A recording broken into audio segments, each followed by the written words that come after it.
Perfecto. Pues listo. Hasta el día de ayer, si recuerdan, nos quedamos em, con la base que supone hemos terminado de trabajar sobre el tema de hemos dicho, déjenme, está llegando más gente por acá, perfecto, de la codificación. Estamos suponiendo que hay un momento en que tras haber hecho un trabajo de codificación que implicó una revisión probablemente de inicio a través de un sistema de categorías, un sistema de análisis construido por categorías de distinto orden. Recuerden que toda esta suerte de categorizar, de generar un cuadro operacional de categorías útiles para hacer eh, eh, la revisión y tratamiento de la evidencia en campo, pues implica todo un proceso de operacionalización, de la elección, por supuesto, de una teoría sustantiva o más, de una base y fondo epistémico, el cual tenemos todos muy claro, por donde nos movemos todo el tiempo, y que nos permite identificar conceptos clave y no solo, sino además generar un proceso de operacionalización adecuado y ad hoc en alguna medida a los casos de estudios con los que trabajamos y particularmente a su contexto, al tipo de fuentes, al tipo de información, al tipo sobre todo de actores sociales, ¿no? Es decir, si no cambia necesariamente la teoría, los conceptos, que eso es como, está como entredicho, porque la intención es finalmente todo el tiempo preguntarle a a la realidad qué tan vigente es la teoría que utilizamos, qué tan funcionales son los conceptos que a veces son de un siglo pasado y que seguimos utilizándolos actualmente. Si esos no son tan modificables y se reconfiguran eventualmente en alguna medida, lo que sí es bastante particular es que los casos de estudio específicamente no necesariamente son los mismos todo el tiempo. La realidad nos va rebasando, creo yo, todos los días, y en esa medida la necesidad de establecer sistemas de análisis que, si bien están anclados a conceptos clave y teorías sustantivas, sean los más adecuados para hacer preguntas directas de manera empírica a esa evidencia. Y por eso la importancia, yo decía ayer, de que este sistema de códigos, de que este sistema de análisis es lo más trabajado posible, sea probablemente lo que al final termine resolviendo tras el proceso de codificación, revisión de los materiales, cruce de información, comparación de los casos, lo que al final nos permita tener claridad de que así es como se va a quedar en una suerte de producto final, digámoslo así, el sistema de análisis, que inició con una suerte de categorías previstas con antelación, pero que con el paso de la revisión de los materiales, el proceso de codificación primero deductiva y luego más creativa o libre, llamada así, o compleja desde lo abductivo, desde lo inductivo, se va a recomponer, se va a, eh, digamos, a terminar de conformar, ¿vale? Y entonces muchas de las categorías posibles de los códigos nuevos surgirán de ese proceso de trabajo de análisis, de ese proceso de codificación, todavía sin llegar a la etapa que vamos a ver hoy, que es ahora sí veamos qué tipos de resultados nos propone el programa, qué tipos de modelos visuales y qué de ello nos es de utilidad y cómo un poco trabajar a nivel, digamos, un tanto más creativo con la posibilidad de hacer cruces importantes para encontrar tendencias, para encontrar polarizaciones, ocurrencias, intersecciones de ese orden y poder comenzar a entender dónde están los focos más importantes, dónde está la saturación desde el punto de vista de lo cualitativo y de la Grounded Theory, digamos, para poder después, sin dejar de hacer lo que hemos aprendido en términos de la interpretación, digamos, una discusión más profunda, una citación eventualmente de segmentos clave, ya sea de las imágenes, de los timelines de los audios o los videos, de los posts de los Twitter, o bien de las citas de los relatos de las transcripciones de las entrevistas. Eso no dejamos de hacerlo, pero tenemos mayor, digamos, seguridad de dónde están esos focos, dónde están esas saturaciones, y además podemos acompañar en alguna medida que esa gran cantidad de información trabajada en distintas fuentes se puede acompañar de algunos modelos visuales que nos permitan entender, sobre todo a quien nos lee, a quien exponemos, dónde están esas grandes tendencias. Resulta que actualmente, y no sé si un poco les ha pasado, el caso de CONACYT, ¿no? Yo sufrimos mucho por el SNI todo el tiempo para mantenernos y este rollo, y ahora hay una mayor, digamos, valoración, sé que está como yo siento que está como en crisis con todos los cambios y nuevas modalidades que han implementado, pero ahora la valoración que hacen a los papers que contienen ciertos modelos visuales, parece que tiene mayor peso eventualmente que a narraciones o prosa escrita así, de manera corrida, digamos, aunque pueda tener los mismos contenidos, si además me presentas un modelito que me permita entender, aunque sea un trabajo de carácter interpretativo, muy cualitativo, me permite entender las tendencias, las fuerzas de las relaciones analíticas, de la evidencia, qué sé yo, parece que tiene un mayor peso, al menos es el diálogo entre pasillos que se hace entre colegas y esto de que por ahí, entonces es importante eventualmente contar con ello. Bueno, comenzamos recién, muchas gracias por estar ya acá, Adriana también, buenos días.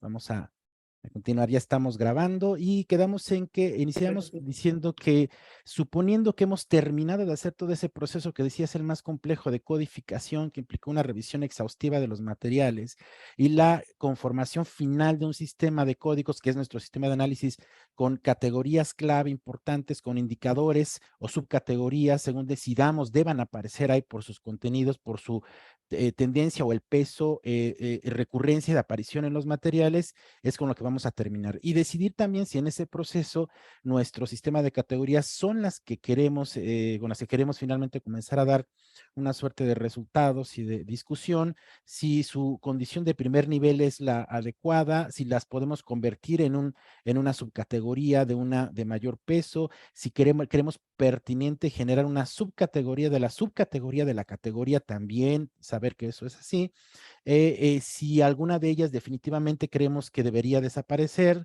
o si en el camino del proceso de la codificación nos encontramos bajo una perspectiva de cierta flexibilidad, algún otro tipo de evidencia de realidad, de aspectos, de componentes con alguna tendencia, con algún patrón, que nos permitan repensar alguna categoría que no teníamos prevista en principio y que valdría la pena sumarla.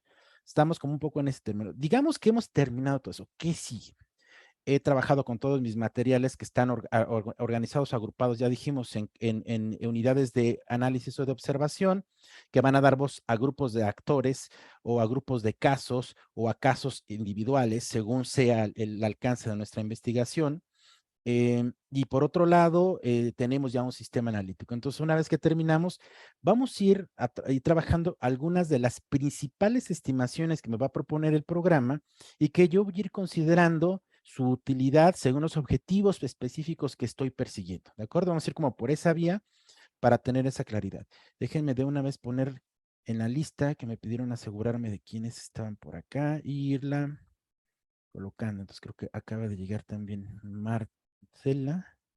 Sí, aquí está. Y ya estaba acá, Evelyn también y Adrián. Que va, listo. Me parece que esos eran. Bueno, entonces, en este ejemplo en el que trabajamos con los materiales que les compartí y con el rastreo que hicimos de lo que genera el programa, y ya ven que ayer todavía hicimos creo que fue importante y fructífero, al menos en la medida de lo posible, aunque no estuviera concretado el taller para ello, el trabajo que hicimos ayer de rastreo y de importación de otro tipo de formatos de evidencia, algunos de ellos los más convencionales, como las transcripciones de las entrevistas, información en PDF, que hicimos un poco parte de este tipo de trabajo, las tablas en hojas de cálculo, el uso, ¿se acuerdan de, bueno, cómo el tema de los grupos focales aparece, qué implicaciones tiene si utilizamos algún programa en línea o un programa que tenemos en nuestra computadora para poderlos importar? Si se trata de transcripciones que utilizaron esos programas o si se trata de transcripciones de grupos focales también a partir de esos programas. Los datos de encuesta, que tiene una asociación solamente con SurveyMonkey, en este caso, este programa, y lo otro es un archivo de SPSS en su caso, o un archivo de Excel que hemos utilizado, que hemos desagregado, por ejemplo, como base de datos de un Google Forms. Entonces, ¿qué implicaciones tiene subirlo? ¿Cómo organizarlo? ¿Cómo verlo y trabajarlo como un solo archivo? O en su caso, ¿cómo es que cada fila del archivo se puede convertir en un caso por separado, que puede ser una persona, un actor social, digamos, Lo de las páginas web, recuerden, a través del Web Collector, que es una extensión que funciona en Chrome, o que ahora ya se puede aplicar de forma directa aquí desde el programa. Antes no era así, había que buscarlo.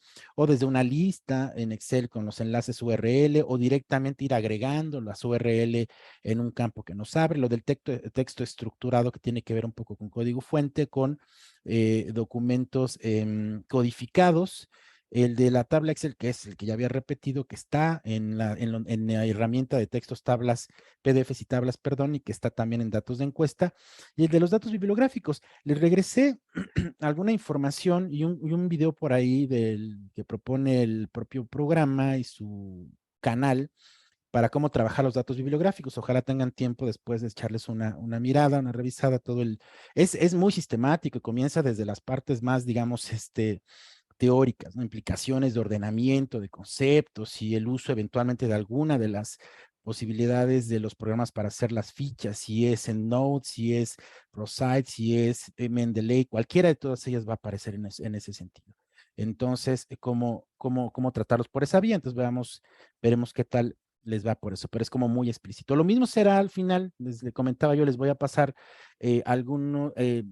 algunos videos mucho más exhaustivos de cada herramienta o de cada barra de herramientas para que sea mucho más completo. Ayer decíamos, en realidad parte de los principales dudas y problemas no van a surgir ahora con el taller, sino después, y eso es cierto, ¿no? Es decir, una vez que comencemos con el trabajo ya de verdad con sus casos, eventualmente vean que la recomendación de dar este taller y este tipo de cursos para trabajar con los programas, ese lo hemos hecho, yo lo he hecho, por ejemplo, con un plan que ha sido más funcional, que es darlo una sesión por semana en su caso. Les cuento por qué, porque si doy la primera sesión y nos aventamos 3 horas, digamos, trabajando y nos quedamos con toda la primera fase, nos da como cierta oportunidad de practicarlo, ¿no? En casa, a ver, vamos a ver qué tanto puedo hacer, sobre todo con sus propios proyectos, para que salgan justamente las dudas importantes y a la siguiente semana las podamos resolver.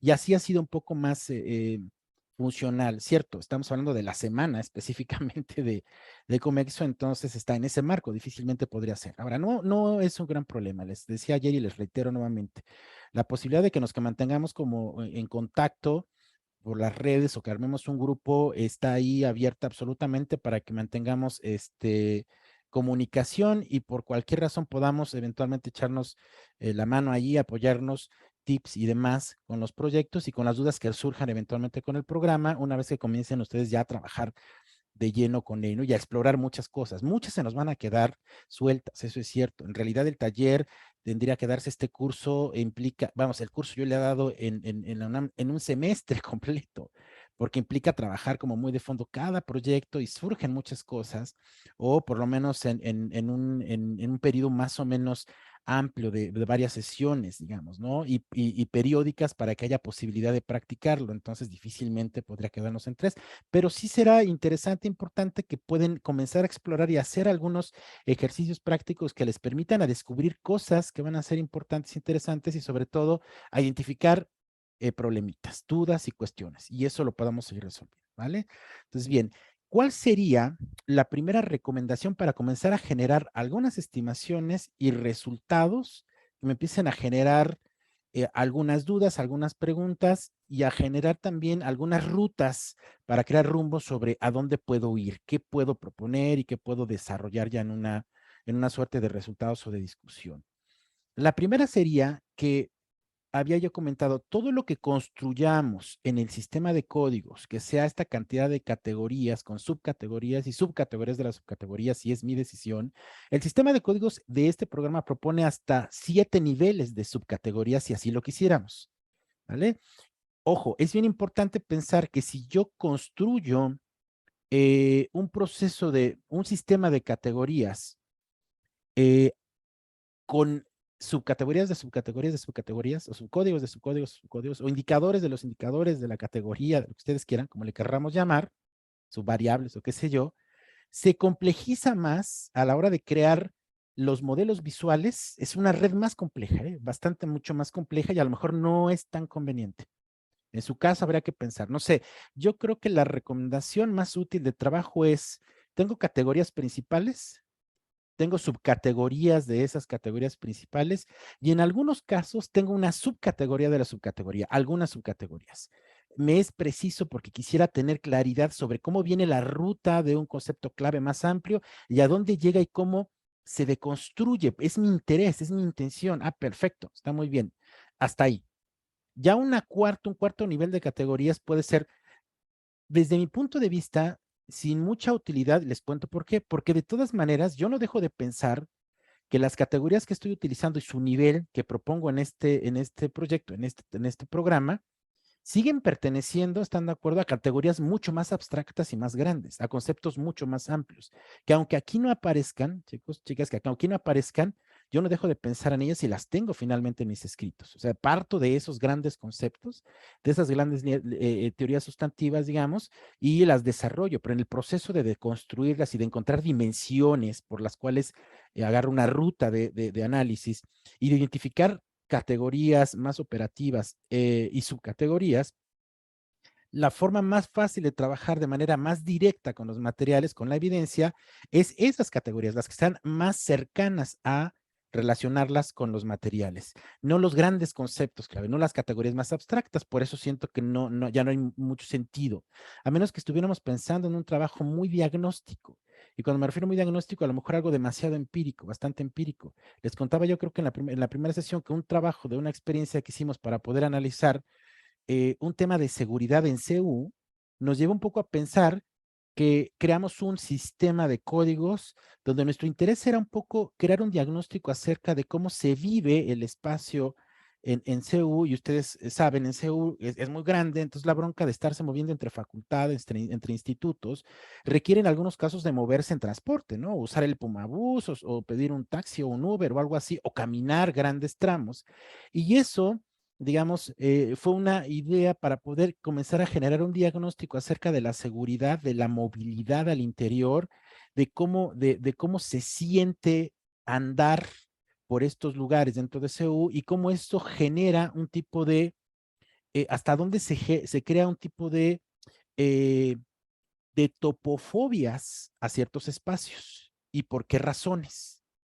Dices, es seguro. ¿Por qué yo podría sentir en su miedo o inseguridad? Bueno, pues resulta que sí, porque es tan grande precisamente y porque de pronto están tan aisladas las facultades, en realidad. También lo estamos implementando, por ejemplo, en un caso en la UAM, ojo, y en UAM Iztapalapa, que es la de mayor miedo, en Iztapalapa, bueno, es el lugar más feo, el más crítico, el lugar más riesgoso, y sin embargo, la condición más cercana, digamos, al interior de toda la unidad, que tiene muy cercana las divisiones y las coordinaciones y los espacios, pues bueno, genera mayor nivel de topofilia que de topofobia, digamos. No obstante, no se salva de temas de riesgo y de muchas cosas, pero imaginen en CU, la bronca era como que ahí los espacios son mucho más abiertos. Entonces, antes de poder entrar al tema más, digamos, reflexivo y conceptual, el diagnóstico es un diagnóstico acerca de lo más material, el espacio físico. Entonces, aquí sí fue bien interesante armarnos un sistema de códigos con categorías, subcategorías de las categorías, subcategorías de las subcategorías y hasta un cuarto y quinto nivel, porque era muy preciso delimitar cosas materiales que la gente fue observando en las caminatas que hicimos en los distintos espacios, ¿no? Caminar de las islas hacia la Facultad de Odontología, luego moverse hacia no sé qué, cruzar las avenidas, en fin, y que la gente fuera un poco manifestando, en este lugar, por ejemplo, han asaltado, en este lugar venden droga, en este lugar está muy oscuro, aquí la gente no puede caminar, subir si está discapacitado, en este sitio acosan mucho a las chicas, en este lugar, en fin, una cantidad de cosas, y era un marcaje en las fotografías, en los relatos, en las redes de lo que conseguimos, que era muy de carácter empírico. Lugares sin luz, falta de luminarias, botón de pánico que no sirve, visibilidad, luz de día. Entonces había muchos códigos de subcódigos de subcódigos. No había elementos tan, digamos, interpretativos o reflexivos. Era dar números de alguna forma, pero que se contaran a partir de los relatos de la gente que conoce los sitios que camina por el lugar. Entonces, de ahí la precisión de cómo conformar este sistema que habíamos dicho, ¿no? Y la profundidad que pudieran tener. Bien. Entonces, ¿cuál sería? Y por eso que acá no se nos puede olvidar, cada ocasión que yo coloque alguna categoría del nivel que sea, deberá tener su descripción. ¿Sí? Esta descripción que dijimos aparece en este pequeño cuadrito amarillo que me dice a qué me estoy refiriendo. Si digo política, ¿de qué estoy hablando exactamente? Y si es una precisión muy empírica de mi propio foco, digamos, analítico de búsqueda y de rastreo y codificación, o si lo quiero en un momento dado entender desde una perspectiva más teórica y hasta me apoyo en alguna cita, si fuera el caso. Y no se trata de poner todo un discurso, estamos de acuerdo, es una precisión, una pequeña, digamos, descripción sintética que aluda de qué estoy hablando. Así tendría que construirse. Todos lo tendrían que tener desde la categoría principal hasta sus subcategorías o subcategorías de categorías. ¿Por qué razón? Porque el primer elemento que vamos a exportar del programa una vez que hemos terminado va a ser precisamente el sistema de códigos, que es una suerte de, si quieren verlo así, de hoja clave, de documento clave, de libro clave que nos permite entender cómo se le dio lectura, cómo se interpretó esta cantidad de evidencia, de información en relación con estos casos. Quien tenga interés en saber cómo llegaste a lo que llegaste pueda entender. Así entendimos cada categoría y cada concepto. Entonces es lo primero que vamos a arrojar. Les voy a mostrar un ejemplo, debo tener por acá, un ejemplo de esos sistemas de, miren por aquí, debo tener, ¿cuál es? Solo por mostrarles algunos casos. Aquí. Ejemplos de sistemas de categorías.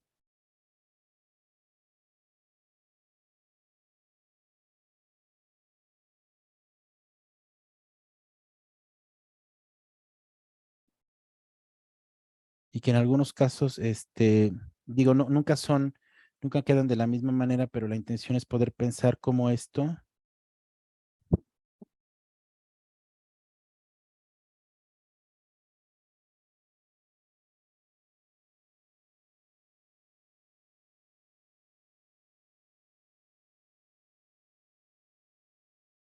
acá.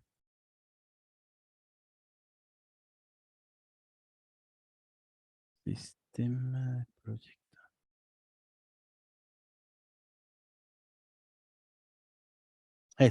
Me parece que es este.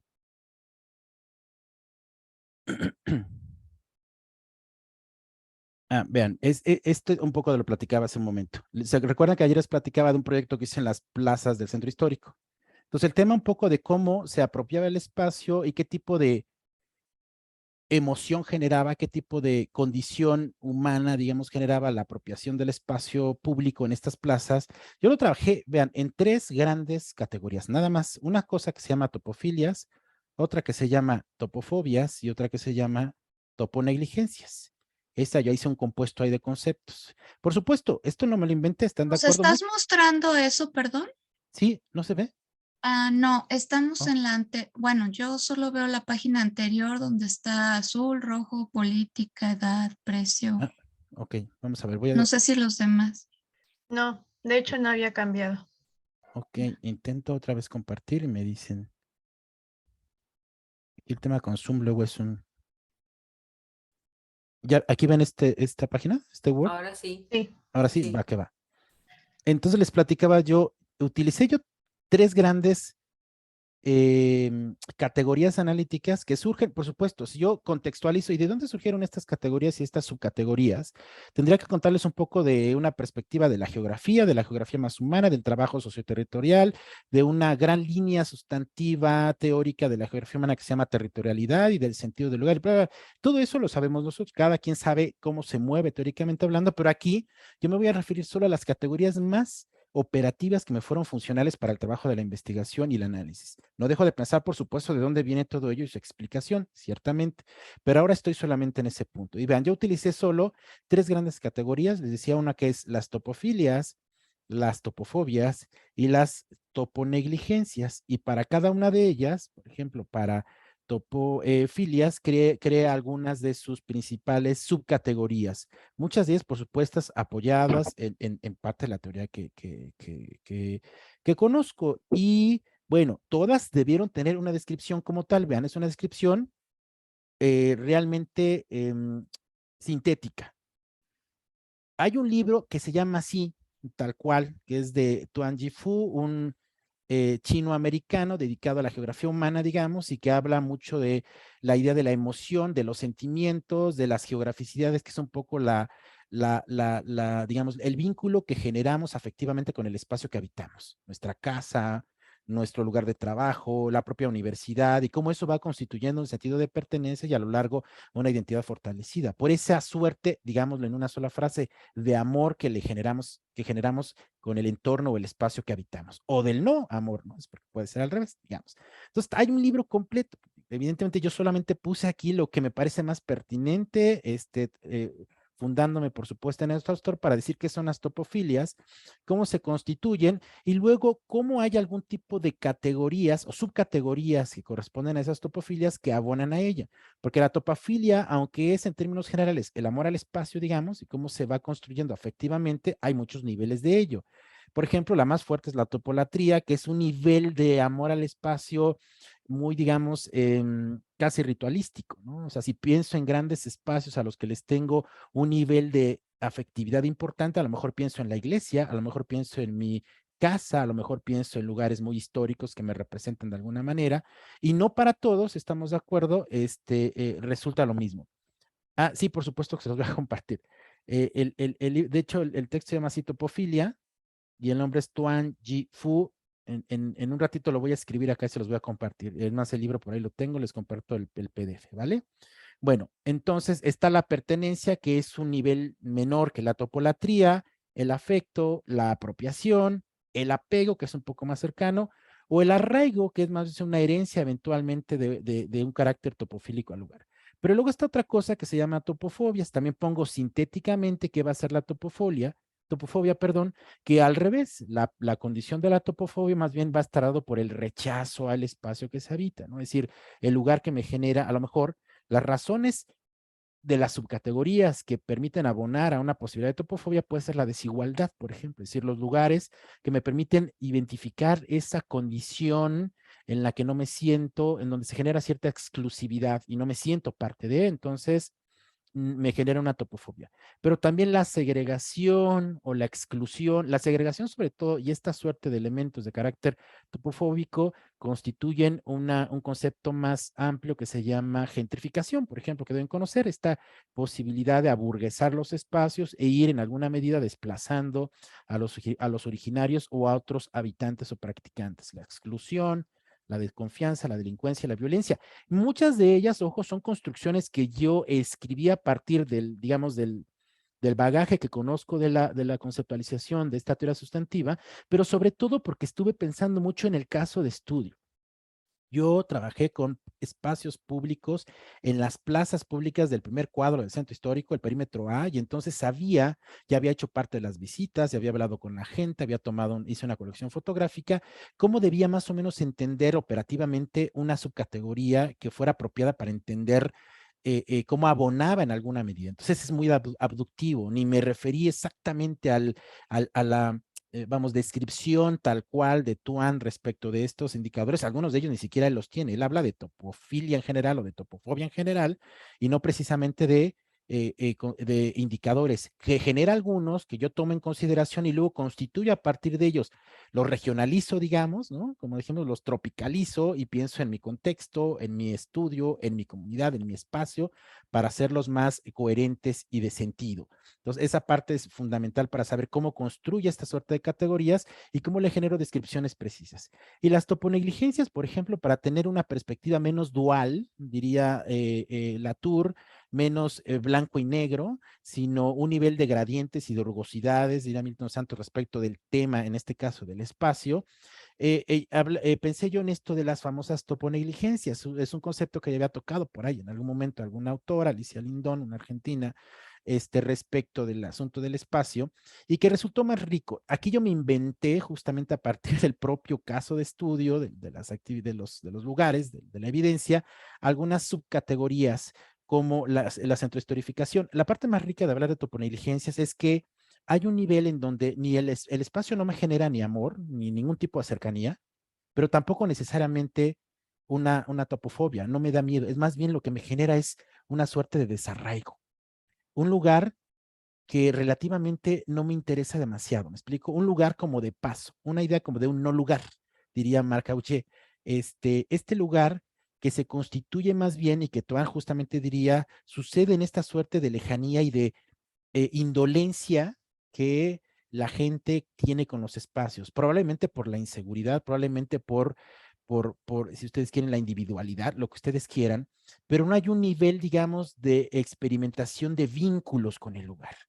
Por ejemplo, cuando un lugar lo utilizamos en términos meramente utilitarios, no sé, un cajero automático, diría Marc Auger, es un lugar donde no hay identidad, no hay historia, no hay sentido afectivo. Un aeropuerto, dice él. Yo tengo mis dudas porque para otras gente sí tiene un sentido, como para un vagabundo que de pronto se queda dentro del cajero automático a dormir. O, en fin. Sin embargo, es cierto, hay una suerte de relaciones con el espacio que a veces no me generan precisamente un sentido de apropiación que me permita procurarlo. ¿Explicamos? No, es decir, sobre todo para el caso mexicano, un poco la historia de las mentalidades pasadas nos ha enseñado que el nivel en cómo generamos, usamos, nos apropiamos y practicamos los espacios públicos desde la época del Parian, en el centro histórico, digamos, es utilitario, es de intercambio, es de vender. El gran mercado estaba ahí, todo es como este intercambio. El propio Tuangi fue especialista con esta temática. Él dice que él piensa que el espacio público debería ser, como en el caso de los latinos, como la sala de nuestra casa, que es un lugar de convivencia y de afectividad. Y sí, es cierto, o sea, puede tener ese sentido, pero es un sentido muy contemplativo. Para el caso mexicano, y por lo menos para la Ciudad de México, no es tan así. Aquí los espacios públicos son más de intercambio, menos de contemplación. Quiero contemplar con un espacio de contemplación, pues voy mejor a un café y ahí me tomo un café y ahí platico con alguien y parece que es en esos términos, ¿me explico? Ha ido como cambiando. Entonces, la idea de lo toponegligente es pensar que el espacio me genera cierto nivel de desarraigo, no me preocupa, no lo procuro. ¿Y qué es lo que genera ese tipo de toponegligencias? En primer lugar, una cosa que yo llamé centrohistorificación, el gobierno de la ciudad ha implementado una cantidad de programas para pretender patrimonializar, perdón, los espacios públicos, sobre todo de las plazas del centro histórico, que es muy buena, son muy buenas intenciones, no es que esté mal, pero en términos de la ciudadanía no hay como ese nivel, digamos, de entender el espacio en esos términos. El control de los espacios a partir de la militarización, poner cámaras y demás, el utilitarismo, el abandono, el desagrado, el descontento. Vean, el gobierno interviene algunas de las plazas públicas del centro histórico y las hace bien bonitas, les pone mucho color, las limpia, las pinta, les pone juegos y demás, y la gente no se las apropia. ¿Saben quiénes están ahí? Los vagabundos, y huele a orines, y están los perros, y eventualmente quien las ocupa, pues son la gente que hace el aseo, por ejemplo, las que ahí van a comer, ¿no? Los barrenderos, en fin. Eso es una suerte de toponegligencia. Bueno, ya les compartí además sobre ese proyecto, cómo funcionan esos términos y por qué la importancia de tener sintéticamente descripciones precisas de nuestro sistema categorial, ¿no? Eso es bien importante. Y es un poco, se los comentaba un poco terminando esta parte de este sistema que les mostraba como ejemplo, es porque en alguna ocasión que hice una estancia en fuera del país, donde el espacio vale oro, digamos, y es muy pequeñito, y se ha vuelto una marca el lugar ahí, porque la turistificación se ha apropiado de los espacios públicos, decían, ¿cómo es posible que en México la ciudadanía, por ejemplo, la gente no se apropie de los lugares y ellos mismos los territorialicen y construyan huertos urbanos y hagan espacios públicos para los niños y para los perros? Bueno, les digo, es que la mentalidad es distinta. Acá de pronto, en general, lo que se piensa es que a quien le corresponde hacer ese tipo de trabajo es al gobierno, al Estado. Al Estado le toca procurar nuestros espacios públicos, tenerlos bonitos, poner los parques, poner todo ese tipo de cosas para que nosotros los podamos aprovechar. Es una manera de verlo, ¿estamos de acuerdo? Mientras en estos otros lugares, por una cultura distinta, acá, por ejemplo, le estoy hablando de las plazoletas en Barcelona, Ponen hasta letreros, parte del Ministerio de Cultura, donde prohíbe a los niños jugar pelota, donde prohíbe que la gente pasee a sus perros, porque quien se apropia de estos lugares son los lugares para el turismo del norte de Europa, para los japoneses, que todo el día hay turismo, está gentrificado, está turistificado y están apropiados de las plazas, de las pequeñas plazoletas, y Barcelona es muy chiquito, entonces no hay espacio más, y los originarios se han ido desplazando, se encarece el uso del espacio en ese sentido, y lo que ponen son, no sé, grandes bares o lugares de cerveza o de caña, y el espacio, la banqueta, estos lugares los convierten en, le llama ahí terrazas, es decir, sacan los lugares para sentarse y beber a la calle, y está todo ocupado, y la gente originaria no sabe a dónde ir, no tiene que ir. Y lo que ha hecho allá la gente originaria, entre los originarios en Barcelona y los que han llegado de otros países, es organizarse como grupos, digamos, incidir en el ministerio, porque tiene gente que tiene voz y voto ahí, pero aparte, pragmáticamente, ellos agarran en cualquier hora del día o fines de semana, se van con sus hijos y con sus perros y se plantan en una de esas plazas y ahí desayunan, almuerzan, hacen tarea con ellos, manifiestan su enojo, su disidencia, digamos, y así es como lo hacen. Y han ganado lugares, construyen huertos, construyen lugares de convivencia y los mantienen, ellos los dirigen, ellos los organizan y negocian con el ministerio, digamos, con el gobierno para que sea parte de la comunidad. Acá no, acá difícilmente. Aquí cuando yo procuro un espacio público, por ejemplo, la banqueta, es porque voy a poner un puesto de gelatinas o de tortas y es entonces cuando lo procuro, más o menos lo barro y lo limpio porque me sirve utilitariamente. Después de ello, no me importa. O en algunos casos hemos descubierto que la gente se apropia y esa idea de apropiación se la toman literal, literal. Hay lugares en algunos barrios en la Ciudad de México donde el gobierno tiene espacios que son del gobierno y que se supone se convertirán o en parques o en lugares de recreación o cultura, pero mientras eso no sucede solamente ponen una suerte de malla, qué sé yo, y eventualmente el vecino contiguo poco a poco se empieza a meter en el lugar, mete sus perros primero, luego pone sus tendederos y luego mete no sé qué, y al final muchos se han quedado con los terrenos. Su procuración es porque la apropiación la hacen efectiva, ¿no? Es mío ahora. En fin, bueno, en general, el tema era que es bien preciso finalmente que nuestro sistema de códigos esté totalmente armado en esos términos. Les voy a mostrar un caso y qué es lo primero entonces que vamos a poder producir. Voy a abrir un ejemplo que tengo acá de varios que tengo. Miren, aquí voy a abrir un proyecto y estamos aquí en el escritorio y vamos a ver los casos ejemplo.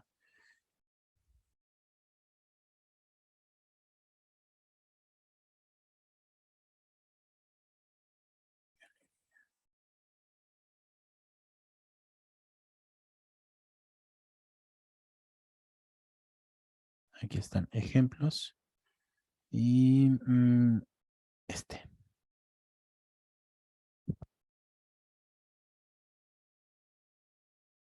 Creo que tampoco tengo todos llenos, pero lo primero que vamos a construir entonces, miren, este es un ejemplo de una investigación donde vean, solamente usaron 3 grandes categorías analíticas, cada una de ellas con varios indicadores. En este no está completo, para aquí será preciso que cada una de estas tuviera su descripción. Porque lo primero que vamos a conformar cuando hemos terminado de codificar los materiales de nuestras grandes unidades de observación es ir acá donde dice informes y exportar el sistema de códigos. Este sistema de códigos lo podemos exportar en cualquiera de estas versiones, ya después podrán ir un poco experimentando para que vean cómo se ve y lo que aparece. Sí, sí, Adri, adelante. Una pregunta, si ya codifiqué, pero me arrepiento, ¿cómo le hago para borrar ese código? Ahorita vemos eso. Ahorita seguramente que va a ser muy útil lo que les voy a mostrar. ¿Cómo podemos, eliminar lo codificado? ¿Cómo podemos cambiarlo de lugar, cambiarle el nombre o trasladarlo? A lo mejor me interesa que lo que codifiqué, decía en este proceso de codificación, lo que codifiqué, estoy pensando que ese código puede agregarse con otro código y constituir una categoría un poco más amplia porque parte del proceso de codificación y de revisión de los materiales me da sentido a poderlo construir en algo más amplio o bien lo quiero separar. Ahorita les muestro cómo vamos a hacer. Entonces, de aquí exporto, le digo sistema de códigos y, por ejemplo, voy a documento Word, quiero que así lo exporte. Me dice, ¿lo voy a poner dónde? Le digo que lo ponga en este momento en el escritorio. Dice, inicialmente me propone que se llame MaxQDA, el nombre del proyecto y es el sistema de códigos. Lo voy a colocar ahí. Sí, ya tiene uno, quiero que los reemplace, sí. Que incluya los memos, sí, definitivamente es importante que incluya las descripciones, porque eso va a permitir que se convierta en lo que les había un poco contado, en el documento clave para la lectura del resultado de los casos. Miren, y ahora les muestro dónde quedó mi sistema de códigos.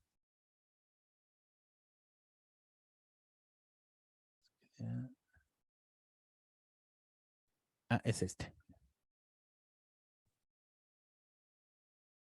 Miren, lo abro acá. Este es mi sistema de códigos. Me dice, eventualmente además es editable. Yo puedo cambiarle, pongo aquí sistema de análisis, categorías analíticas, descripción, por ejemplo. Puedo mantener la frecuencia que me dice cuál fue el alcance general en la primera lectura de quien revise el proyecto. Será decir, estas son las principales categorías que se utilizaron con sus principales subcategorías y significan tal cosa. Es decir, cuando estoy hablando de ser universitario para este proyecto, me refería a que en esta dimensión se incluye las acciones narradas en las que se proyecta el empoderamiento y vinculación del sujeto social o bien la desvaloración por parte del medio o de sí mismo. Habría que contextualizar de qué se trata el proyecto, pero tengo una descripción muy precisa y no necesariamente está, les digo, vinculada en este momento a una gran categoría abstracta o conceptual de algún autor, pero tiene que ver con, yo en mi proyecto lo hago alusión, por supuesto, a eso, pero estas son mis grandes categorías operativas. Esta tendría que tener, por supuesto, también la suya. ¿A qué me refiero cuando digo que la gran categoría de ser universitario tiene un indicador que se llama se desvalora? Y les cuento, el proyecto tenía que ver con hacer una investigación acerca de cómo en el marco universitario los estudiantes y las estudiantes construyen su capital social, ¿no? Construyen sus recursos humanos que les permiten generar una perspectiva de vida y su desarrollo dentro del ámbito universitario. Considerando una gran pregunta de investigación que era, ¿en qué medida el ámbito universitario todavía produce esquemas de desigualdad y de vulnerabilidad, sobre todo en el caso de las mujeres? Y hipotéticamente, y por otras investigaciones, y además por los resultados, ya no tan sorprendentemente descubrimos que, ¿qué creen? Que sí, que también en la universidad hay y siguen habiendo esquemas de desigualdad y de vulnerabilidad, sobre todo hacia las mujeres en todos los ámbitos y en todos los campos, por parte de los propios compañeros, de los profesores, de los administrativos, de las mismas mujeres, digamos, y manejamos un trabajo a tres grandes niveles. Un primer nivel que era el ámbito antes de entrar a la universidad, porque indagamos mucho en los chicos y las chicas cuál era su condición antes de entrar, es decir, el marco familiar, porque además descubrimos que había muchos lastres que se traen de familia, de valores, de aprendizajes familiares que se reproducen en la universidad. Y aunque la universidad es un proceso de individuación que nos hace un poco pensarnos en un antes y en un después, sobre todo cuando se estudian ciencias sociales, hay muchos elementos que se siguen reproduciendo porque parecen bastante naturalizados, digamos, ¿no? Entonces, en los relatos, en la evidencia, nos interesó encontrar en qué momento lo que encontramos que decían estos estudiantes, estas estudiantes, eran una evidencia de cómo se desvalora a sí mismo, o es desvalorado o desvalorada por los demás, o de que también aprendió a vincularse, porque hay quien no, digamos, o que no se vincula, y me refiero con otros estudiantes o con otros grupos para poder construir este capital social, o un indicio, perdón, de empoderamiento, cualquiera que fuera, ¿no? Entonces, eso tenía que ver con un momento, digamos, transitorio de el ahora.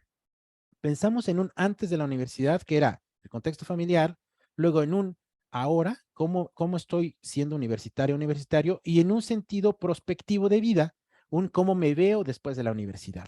Estos indicadores aludían a esta gran categoría sobre este momento.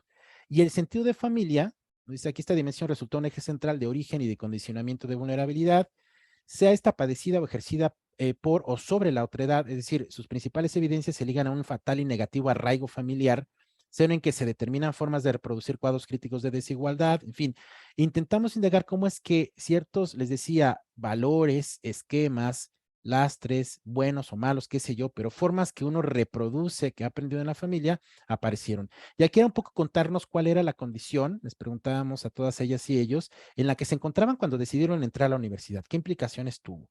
¿Cómo decidieron la universidad a la que iban a entrar? ¿Cómo decidieron la carrera? ¿Qué pensaba la familia, los amigos, los hermanos, el novio, la novia? En fin, todo el contexto, ¿no? Para poder constituir, esto es lo que quiero estudiar y por eso quiero entrar a esta universidad. ¿En qué implicaciones tuvieron todo el rollo? Ya aparecieron muchas cosas interesantes. Y la otra es la perspectiva de vida. Ahora, ¿cómo se ven en un futuro? Estamos hablando de estudiantes que estaban justamente en ese momento siendo estudiantes, ¿no? Por lo menos pensamos en que llevaban 2 años dentro de la carrera, independientemente de que fuera una carrera de 4 o de 5, o del tiempo que tuvieran y que les requiriera terminarla, pero ya tenían cierto recorrido y ya habían entrado en un proceso pues reflexivo y de individuación respecto a su actual vida, digamos, ¿no? Entonces, esto es lo primero que uno podría leer antes de ver los resultados y decir, ah, ok, así es como se entendieron cada uno de las categorías y cada una de las subcategorías se entendieron de tal manera, entonces me permite poderlo poner como un primer principio en el proyecto, digamos, aquí está la lectura. Claro, yo tengo en un reporte, en una investigación, en un paper, pues grandes objetivos, finalidades que estoy persiguiendo, una introducción, por supuesto, un bagaje y una propuesta teórica, una problematización, y ahora voy con la parte metodológica. Y hablando del caso de estudio, te cuento cuáles fueron mis grandes unidades de análisis, cómo elegí la muestra de los casos, las fuentes, los materiales, y este es mi sistema de análisis. Bajo estos ejes categoriales me moví en la interpretación y cada uno significa tal cosa. Entonces, este es un primer elemento que valdría la pena considerar, no perder de vista que tenemos que construir. Este que les había mostrado antes es eso justamente, surgió de ahí, ¿vale? No de otro lugar. Listo. Ahora, antes de pasar con el siguiente punto que valdría la pena extraer de ello, lo que comentaba hace un rato, un momento era, perdón, me fui a Adriana, me parece. ¿Sí? Bueno, no importa, quién fuera es Sí, sí, era importante. yo, Sí, era yo. sí, Adri, perdón. Era, ¿qué hago finalmente si equivoqué o quiero mover? Les voy a mostrar varias posibilidades. En este caso, quiero que vean para este ejemplo que estoy acá mostrando, voy a quitarlo de segmentos recuperados para que se vea un poco más. Si yo equivoqué cualquiera de las codificaciones, puedo hacer varias cosas. Entre ellas, aquí la tengo, ¿no? Entonces rápidamente la ubico como tal. Si yo me coloco sobre cualquiera, sobre la llavecita, aquí aparece desde dónde comencé, dónde empezó. Puedo, entre otras cosas, hacer movimientos para ajustar lo codificado. Como ven acá, yo me coloqué sobre la llave y se abrió aquí como el inicio y el final de la codificación. Probablemente me pasé o me faltó. La puedo completar y por eso dice, ¿quieres ajustar? Sí o no. ¿De acuerdo? O no, era menos, entonces disminuyo, no, era hasta acá. En realidad, ¿quieres ajustar? Sí o no. Definitivamente lo que creo es que me equivoqué, no era ahí, no era esa. Si la intención es cambiarla de código, ya saben que lo único que hago es desde aquí lo puedo mover y decirle no. Yo lo puse aquí en déjenme abrir un poco para que se lo mejor, determinismo familiar, que es un subcódigo de sentido de familia o una subcategoría de sentido de familia, pero no pertenecía ahí, era en realidad se desvalora de ser universitario universitaria, y saben que lo único que hago es lo puedo mover y lo recodifico con era quien se desvalora, que lo va a aparecer, y lo otro simplemente lo puedo eliminar, Adri. O sea, me coloco en este caso en la primera llave, que es la azul, la primera que no correspondía, y con botón derecho lo borro. ¿De acuerdo? Aquí. Y simplemente se va. Si fuera ese el caso, esa es una otra manera. Lo cambié de codificación, pero para aprovechar finalmente que ya estaba codificado, pero no correspondía o simplemente lo quiero votar, ya ven que doy botón, clic derecho y lo borro y se va. Desaparece en automático, ya no hay manera. Este es codificación por codificación dentro del documento, en cualquiera del tipo de documento, fotografía, línea de tiempo del audio, del video, relato, lo que sea, es la forma en cómo lo voy a eliminar y sacar, al menos en ese momento de lo que considero no va ahí, me equivoqué, no, simplemente quiero que desaparezca la codificación, así la borro. O bien, de esa manera, como acabo de mostrar, lo cambio de código, si creo que corresponde a otro. Aprovecho para hacer, ahora, otra forma es lo borro primero y luego lo vuelvo a codificar con otro código. También hay muchas formas, ¿no? Es como puede ser. De esa forma me deshago de esa codificación. Aquí voy a regresar el caso de cómo estaba. Miren, lo voy a deshacer. Voy a deshacer otra vez y así es como estaba en principio. Otro, Gracias. no de qué, Y, Adri. y para imágenes, ¿podrías mostrar si es Sí, exactamente el mismo procedimiento? exactamente el mismo procedimiento. Voy a Gracias. mostrar, permíteme, voy a abrir el caso que teníamos. Es este, y aquí tenemos. Bien, aquí, ¿no? Aquí tengo el azul, es este, que había marcado yo con, en este caso me parece que es el de la edad, no me acuerdo qué si esto es. Creo que era el azul y me refiero al color nada más. Vamos a ver, este que tiene caro, y que era creo esta parte de la boca que se acaba de activar. Recuerden, si lo cambio, digo, no, es que no era ahí, no era en caro, era aquí era en barato, dentro de la misma categoría, pero era en barato. Lo produce doble. Ya tengo caro y barato. Ahora sí me puedo deshacer de la primera, que es la de caro. La segunda es barato, es el mismo segmento, el mismo plano del segmento de la imagen, y simplemente lo borro. Ya está el código. Lo cambié de código o simplemente lo boto. Digo, no, este no iba, simplemente quiero que desaparezca lo mismo. Simplemente doy botón derecho y lo borro. ¿De acuerdo? Ya no está. Porque además mi interés es solamente eliminar ese pequeño segmento codificado, ese plano de la imagen, ese cuadrante de la imagen, y no todos. Si mi intención fuera borrar todos, entonces lo que hago, ¿desde dónde lo hago? Lo hago desde aquí. ¿Están de acuerdo? Ya voy directamente al cúmulo de las codificaciones y desde ahí puedo mover. ¿Vale? Entonces lo mismo sucede en cualquier otro de los casos que se puedan encontrar y que aparezcan con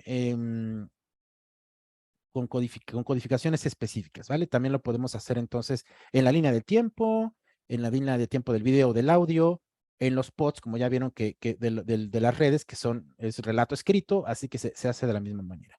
Pero aprovecho la ocasión un poco para señalar lo siguiente.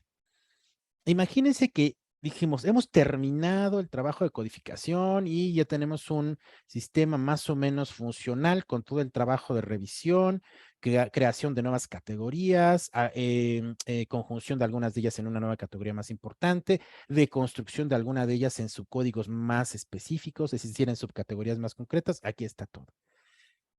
Parte de ese proceso y de la codificación creativa nos permite pensar que ahora eh, este sistema que tenemos, estoy considerando, tras la revisión, que ¿se acuerdan que ayer les mostraba cómo puedo comenzar a codificar utilizando estos marcadores sin ahora tener claro que cuál sería la categoría importante, el término que me voy a usar para referirme a ellos? Lo que hice fue que tras revisar los materiales encontré que allá había una tendencia, un patrón que era importante y que quería comenzar a agruparlos. Y lo hice en los varios materiales y a todos los que yo identifiqué y consideré tenían que ver con la misma idea, con esa misma dinámica, con ese mismo patrón, les puse el color amarillo.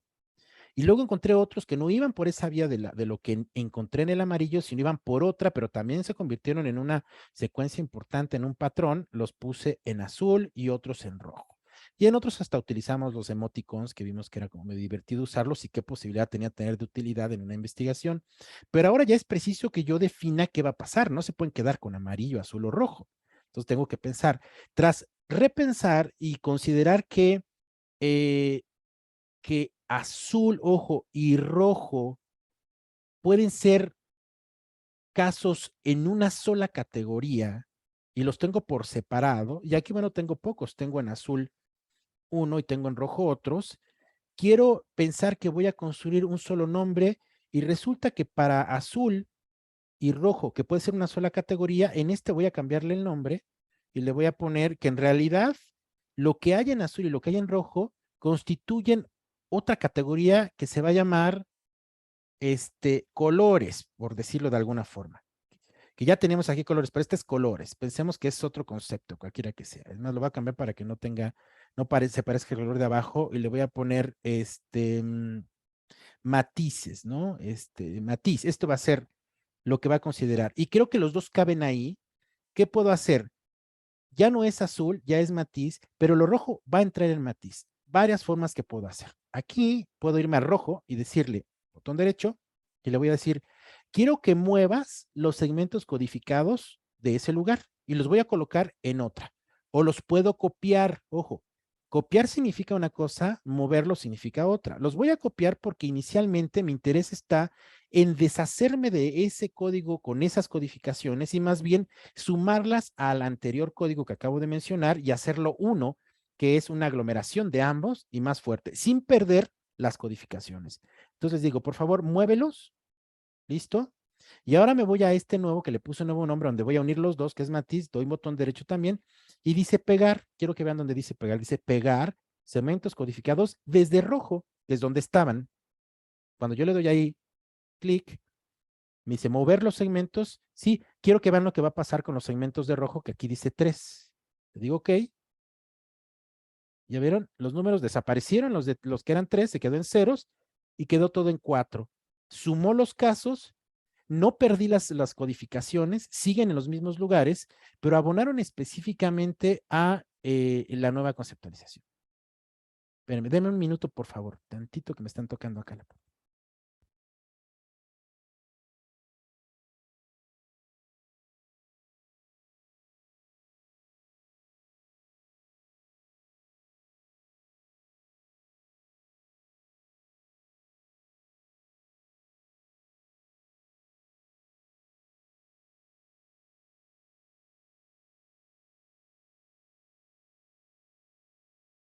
Perdón, discúlpenme, chicos, chicas.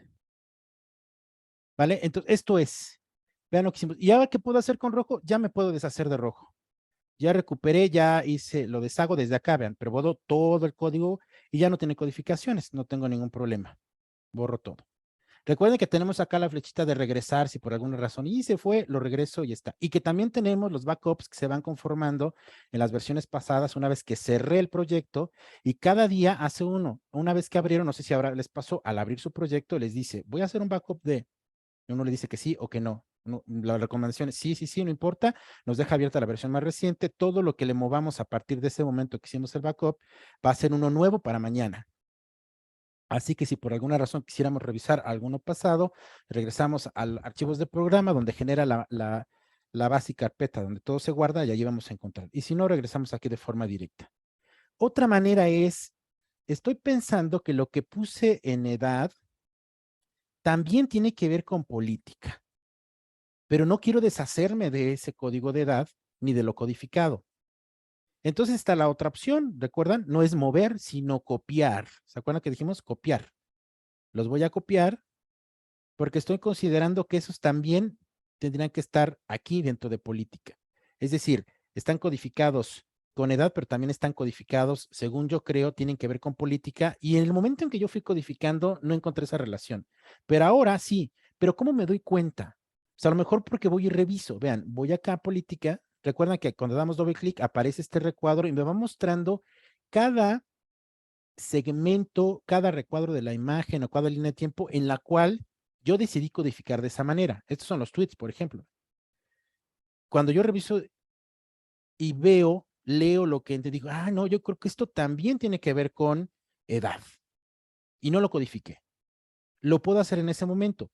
Si considero que todos, ojo, este es otro, un asunto importante. Estoy considerando que todo lo que está en edad, o sea, 4 segmentos codificados en edad, tendrían que estar también en política. Entonces, ¿cómo lo hice? Como señalé, porque los abrí y fui viendo los datos y entonces digo, no, esto que aquí aparece, vean, esto fue tenemos varias cosas. Tenemos, por un lado, un segmento de la entrevista. Entonces, eso creo que tiene que ver con política también. Y luego tenemos un cuadrante de la imagen. Y yo considero que tiene que ver con política y otro cuadrante de la imagen también. Y dentro del audio, la línea de tiempo, específicamente aquí la abre, la puedo oír. Digo, sí, no, sí. Esto también tiene que ver con política. Y en ese momento no lo codifica. Entonces, ya me di cuenta que todos tienen que ver con política. Entonces, hago esto. Voy aquí, ahora sí copio los segmentos codificados, regreso a política, abro botón derecho o doble clic en Mac y le digo pegar. Dice pegar los segmentos codificados de edad. Sí, así es. Eso es lo que elegí. Y vean cómo va también, evidentemente, política a cambiar. Tiene 49.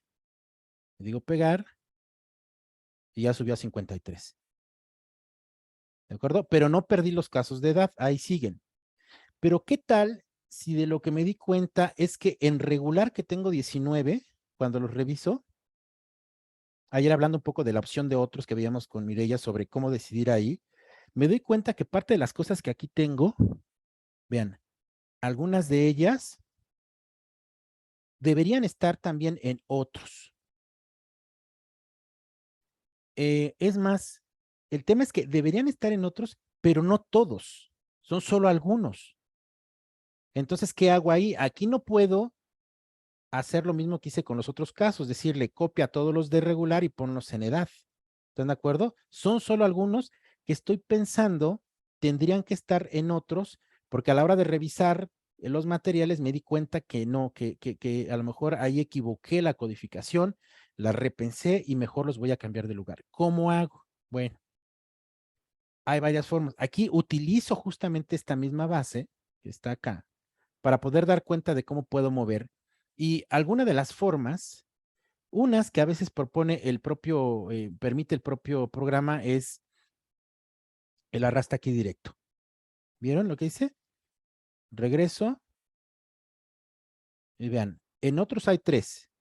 Estoy revisando los 19 de regular y me acabo de dar cuenta que este primero, también debería de estar en otros, que no tendría que estar acá. Entonces vean lo que hago. Lo que hago es simplemente lo arrastro y lo suelto. Ya hizo 4. Este primero está ahora en regular y está en otros, porque yo en este momento consideré que tras revisar, así tendría que ser, tiene que ver con los dos. Este no, este se queda aquí, tal cual, sigo revisando, y de pronto encuentro otro, no, este también tendría que estar en otros, o no, tendría que estar en caro también, además de estar en regular, o no, tendría que estar en azul, además de regular, tendría que estar en azul de barato, de acuerdo al contenido, la imagen, lo que ustedes quieran, lo muevo, lo suelto en azul, y ya hizo en azul. ¿De acuerdo? Ese es pero aquí el trabajo es más fino. El detalle que estoy haciendo de revisión es muy concretito por cada uno de los casos. Aquí no muevo todos. Voy decidiendo qué muevo y qué no. Voy a los comentarios de YouTube y me encuentro también cosas. Y me encuentro algo particular. Vean, me encuentro que este específicamente tendría que estar, pero solo este, no todos otra vez, que está en regular, tendría que estar en salado. Lo muevo a salado, igual que la opción anterior. 14. Ya está. Pero ahora, ¿qué creen? No debería de estar en regular. Debería de estar en salado y no en regular. Lo acabo de poner en salado. Ya aumentó. Pero en este momento tiene 2. Tiene la de regular y tiene la de salado. ¿Qué es lo que voy a hacer? Simplemente desde aquí lo elimino y le doy aquí borrar el elemento seleccionado. Este no tendría por qué estar acá. Ya lo puse en el lugar que corresponde y en este momento lo puedo borrar. Le digo que lo borre. Sí, se fue. Pero ya lo rescaté porque no lo perdí de este grupo de codificaciones, sino solamente lo moví a una categoría que me parece más precisa. ¿De acuerdo? Entonces, vean cómo el proceso de este sistema de análisis, que es este sistema de códigos, que resultó primero de una conformación operacional de conceptos clave y de todos estos elementos y lo fue armando en esos términos, y luego me llevó a una búsqueda muy exhaustiva y revisión de los materiales con muchísimo cuidado, muy artesanal, y que comenzó a transformarse por lo que me fui encontrando desde un punto de vista más inductivo y me permitió abonar nuevas categorías, repensar algunas de ellas, reagrupar algunas y otras deconstruirlas más y abrirlas todavía más a indicadores más precisos. No termina aún hasta este punto donde todavía puedo yo decidir que cuando me pongo a revisar los materiales, que puedo ir caso por caso, ya vieron que abro el primero y veo cuántas cosas se codificaron con estos emoticons en las imágenes, con este otro, cuántas se codificaron, con el marcador, que todavía no decidía yo cómo debería llamarse o de qué tendría que hablar, con este otro marcador donde tengo 4 casos, puedo ir todavía sobre eso decidiendo cuando los leo, si es correcto donde quedaron, si los puedo mover de lugar, si los puedo mover de un jalón todos a otro, duplicarlos, borrarlos, o ir eligiendo caso por caso para saber si alguno de ellos tendría que codificarlo con alguna otra categoría que en el momento de la primera revisión se me fue. Parte del proceso de codificación, yo diría, no termina con una sola sentada y en una sola revisión. Probablemente la revisión de lo que codifiqué se va a dar cuando revise cómo quedó mi gran base de codificaciones y tenga la certeza de que esa es la manera, ahí quedó correcto. Es un trabajo muy interpretativo, muy de profundidad, de ir revisando. Entonces, puedo ir revisando así caso por caso, abro edad y veo sus casos, o voy directamente a el sistema completo de códigos, le doy doble clic y aparecen todos aquí. Están todos juntos.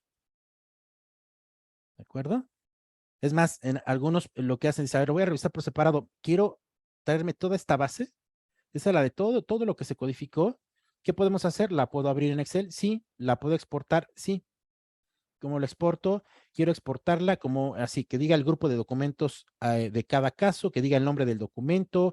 La posición es como un poco dónde se encuentra, si es en una línea de tiempo, en qué fragmento de segundos, si es en un documento escrito, en qué párrafo, en qué cuartilla, el peso, si es que tuvo algún peso, la codificación, el código, el color del código. Puedo decirle, quiero que además diga cuáles otros códigos se asignaron a ese segmento. Entonces puedo aquí activar. Quiero que ponga los memos si es que yo le generé memos o comentarios a esos códigos, que también los coloque ahí. Y entonces me llevo toda esa base y a lo mejor la imprimo y la voy viendo y voy diciendo, ay no, esto creo que puede tener que, y a lo mejor hago un trabajo en borrador si ustedes quieren. Digo, hoy más fácil es hacerlo aquí directo, ¿están de acuerdo? Aquí de una vez voy haciendo los cambios. Hay quien puede estar más acostumbrado a trabajar en papel, ¿no? Muchos de nosotros nos gusta todavía ver, leer y trabajar en papel. Y puedo hacerlo ahí, trabajo en mi papel por fuera, utilizo mis plumas, mis marcadores y luego regreso a mi programa y hago los ajustes que me encontré. Entonces aquí tengo todos los casos. Lo puedo exportar en un documento Word, en un Excel o en un HTML, pero mi intención no es insertarlo en ninguna página web. Entonces a lo mejor necesito un Word o un Excel. De esta manera, ¿no? Es como se trae. Voy a hacer el ejercicio y le voy a poner que sí, que extraiga esos datos. Dice segmentos codificados. Yo lo guardo en el escritorio. Listo. Aquí, miren, aquí lo abre. Y aquí dice, miren, a ver, esto es lo que, lo que fuimos encontrando. Este es el primer segmento que se codificó, que es de texto. Dice, se codificó con este código que se llama sabor, sin ningún peso en particular. Está en el grupo de documentos que se llama grupo 9. El nombre del archivo se llama así.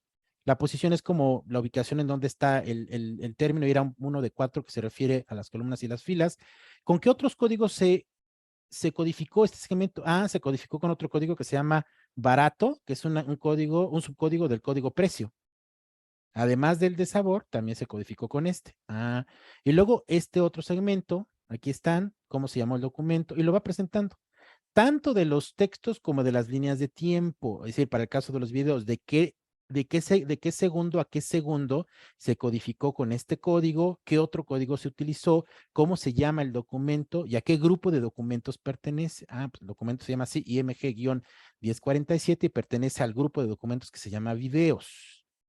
¿De acuerdo? Y lo va haciendo lo mismo con las imágenes, el cuadrante que se codificó. Bien, ese tenía unos memos, que son estos. Esto era parte de la imagen. Entonces, sobre eso puedo hacer un ejercicio, si así lo quisiera, de revisión, de control, de ajustes, y luego puedo volver a mi programa y aplicarlos. O puedo hacerlo de forma directa. Este documento, el que genera de los segmentos codificados, que es todo el material tras su revisión, es muy grande, muy, muy, muy grande. De hecho, en algunos casos donde han hecho tesis los alumnos, las alumnas, me dicen, ¿y todo eso también lo tengo que imprimir? No, definitivamente no. Eso pónganlo si quieren como un archivo extra en anexos para que tengan interés en revisar caso por caso qué dijo la gente, qué se leyó, qué se vio, cuál fue la visualización, qué imagen, qué foto, porque arroja, vean, de este pedacito que es muy poquito, arrojó al menos 27 páginas. Imagínense ya de una tesis en forma, o sea, es como digo, el tamaño de la tesis es 1 y el de los anexos va a ser 3 veces el tamaño de la tesis. Entonces es posible que regularmente se pone como, en algunos casos yo he recomendado, pónganlo como un anexo, pero no lo agreguen, digamos, de manera completa al archivo, sino pongan una liga y pónganlo en un drive. Quien tenga interés en revisar, vaya y ahí puede ver, no sé, la colección completa de fotografías, los anexos completos de cada entrevista, de los materiales, los audios completos, los videos completos, y ahí pueden basar el tiempo que quieran y eso puede ser, ¿verdad? No dejarlo ahí como parte. El documento fino creo que es el que se genera al final como producto, sea el paper, sea la tesis, qué sé yo. Entonces vieron, El trabajo de codificación interno acá nos permite un poco hacer movimientos importantes, hacer una revisión exhaustiva ahora de lo que ya codifiqué y asegurarme de que esa era la vía, de que estamos en lo correcto o de hacer cualquier movimiento. Estamos todavía en ese proceso. Sigue siendo parte del análisis y de la profundización y sobre ello voy tomando notas. Creo que también es conveniente tenerlas a la mano para cualquier tipo de decisión que quisiera realizar a la hora de generar la discusión, las descripciones y demás, ¿no? Es muy, muy artesanal, de muchos detalles, de ir urdiendo, de ir hurgando, digamos, en los materiales. Y vean que todavía no llegamos a la parte de qué puedo visualizar o no. Estoy como hurgando en la cantidad de materiales, pero sigo manteniendo como esa exhaustividad de revisión sin perder de vista que sigue actualizando un sentido de continuidad en las contabilizaciones que hace el programa, ¿no? Me sigue diciendo, al final tienes una cantidad X de codificaciones que están repartidas de tal manera entre categorías y subcategorías y que están repartidas de tal manera entre tus grandes unidades de observación, que son tus casos agrupados o no, y asimismo repartidas de tal manera por cada documento que agregaste, dígase video, audio o relato o nota de prensa, lo que ustedes quieran, o tabla, o URL, qué sé yo, así. Y así se van sumando. Y también te va actualizando cómo y en qué medida estos documentos, estos grupos de documentos o de casos, grupos de casos, se comienzan a relacionar por el nivel de codificaciones que corresponden a X categorías y a otras no, y que siguen apareciendo. Es decir, las relaciones, las correlaciones, las concurrencias se van actualizando y van a aparecer también. ¿De acuerdo? Un poco hablando precisamente de esos elementos y cómo comenzar a hacer las revisiones, Raúl, también una podemos hacer pregunta. a veces esto. Vean, para algunos profes es importante saber cómo estás codificando y qué tienes. Quiero ver. Entonces, puede uno llevar los segmentos codificados, como ya vimos que puedo sacar desde acá, que también los puedo sacar de acá. Miren, si doy a segmentos recuperados, aquí del lado derecho aparece todo lo que se codificó. Recuerdan que dijimos ayer, para poder visibilizar, hacer una estimación y conocer el alcance que hasta ahora hemos tenido del proceso de revisión y de codificación de todos los materiales, es preciso activar los casos que quiero revisar. Si yo activo todo desde acá, y todo se pone, habíamos dicho, como en rojito, así, y luego activo todo mi sistema de códigos, me va a recuperar aquí desde el lado derecho todo lo codificado. ¿Qué es lo que hace rato les mostré cuando lo moví desde acá? Desde acá lo desagregué, pero acá también lo puedo ver. Y luego, además de verlo, lo puedo mandar a imprimir, ya sea un PDF, o lo puedo abrir en Word, abrir en Excel o exportar. Como hace rato hicimos, miren, es exactamente eso. Me lo exporta de alguna forma y ya puedo yo mostrarlo. Pero a lo mejor me dicen, no, a ver, los documentos que tienen que ver con las entrevistas, quiero ver cómo se están codificando y qué podemos hacer. Voy a desactivar el segmentos recuperados. Puedo usar este mismo documento y vean, desde acá, así como está, puedo o imprimirlo o exportarlo. Lo voy a exportar como un documento PDF. Quiero que muestre las codificaciones. Quiere que muestre los memos si es que tiene memos. El ancho de la columna de los segmentos codificados, que son 25%, es decir, donde van a aparecer estas llavecitas y los nombres de los códigos. Le digo, ok, es mi entrevista, dice acá, esta es una entrevista A. La voy a poner en el escritorio. Entonces voy a llevar esto, se lo voy a mandar al profe, porque quiero que vea cómo estoy codificando, a ver qué le parece. O yo lo quiero revisar y ver cómo estoy leyendo. Entonces no lo quiero en electrónico, lo quiero imprimir y aquí está el documento. Es el PDF que tengo. Puedo echar sobre esto una revisada, puedo hacer, les digo, a muchos les gusta trabajar sobre esto ya codificado y uno me dice, no, a mí mándame todo lo extraído, es decir, lo que se codificó, esas partes con los colores, eso lo quiero por separado, me digas qué códigos y sobre eso me doy ideas para comenzar a discutir y a escribir. Y otros me dicen, no, tráeme todo el documento como acá para que yo lo revise y sobre eso voy haciendo notas aquí en el documento impreso y que ahí me es más fácil escribir. Seguimos como conviviendo con todas las generaciones y como que establecemos modalidades. Vean, entonces aquí tengo una entrevista específicamente codificada, me permite ver qué tenemos, qué no, en qué casos hay más de codificaciones que una sola, como aquí. Aquí son 3, entonces me parece que es importante este segmento. Aquí hay 2, en otras hay una, en fin, pero es otra manera, que hay otro. Las posibilidades son como muchas de lo que puedo comenzar a encontrar, ¿de acuerdo? Entonces, esto es. Bien, entonces, digamos que hasta ahora pensamos en que una primera condición fundamental, dijimos, era poder reportar, exportar un sistema de códigos, por ejemplo, de este ejercicio, como hicimos hace rato en documento Word, y lo voy a poner aquí, otra vez en el escritorio, para poder tener a la mano un documento clave que me permita entender el sistema, el foco, el ángulo con el que le di revisión a estos casos, los materiales y cómo me llevó eso a pensar. Dice Evelyn, ¿qué recomiendas para hacer con los videos que aparecen en los tweets?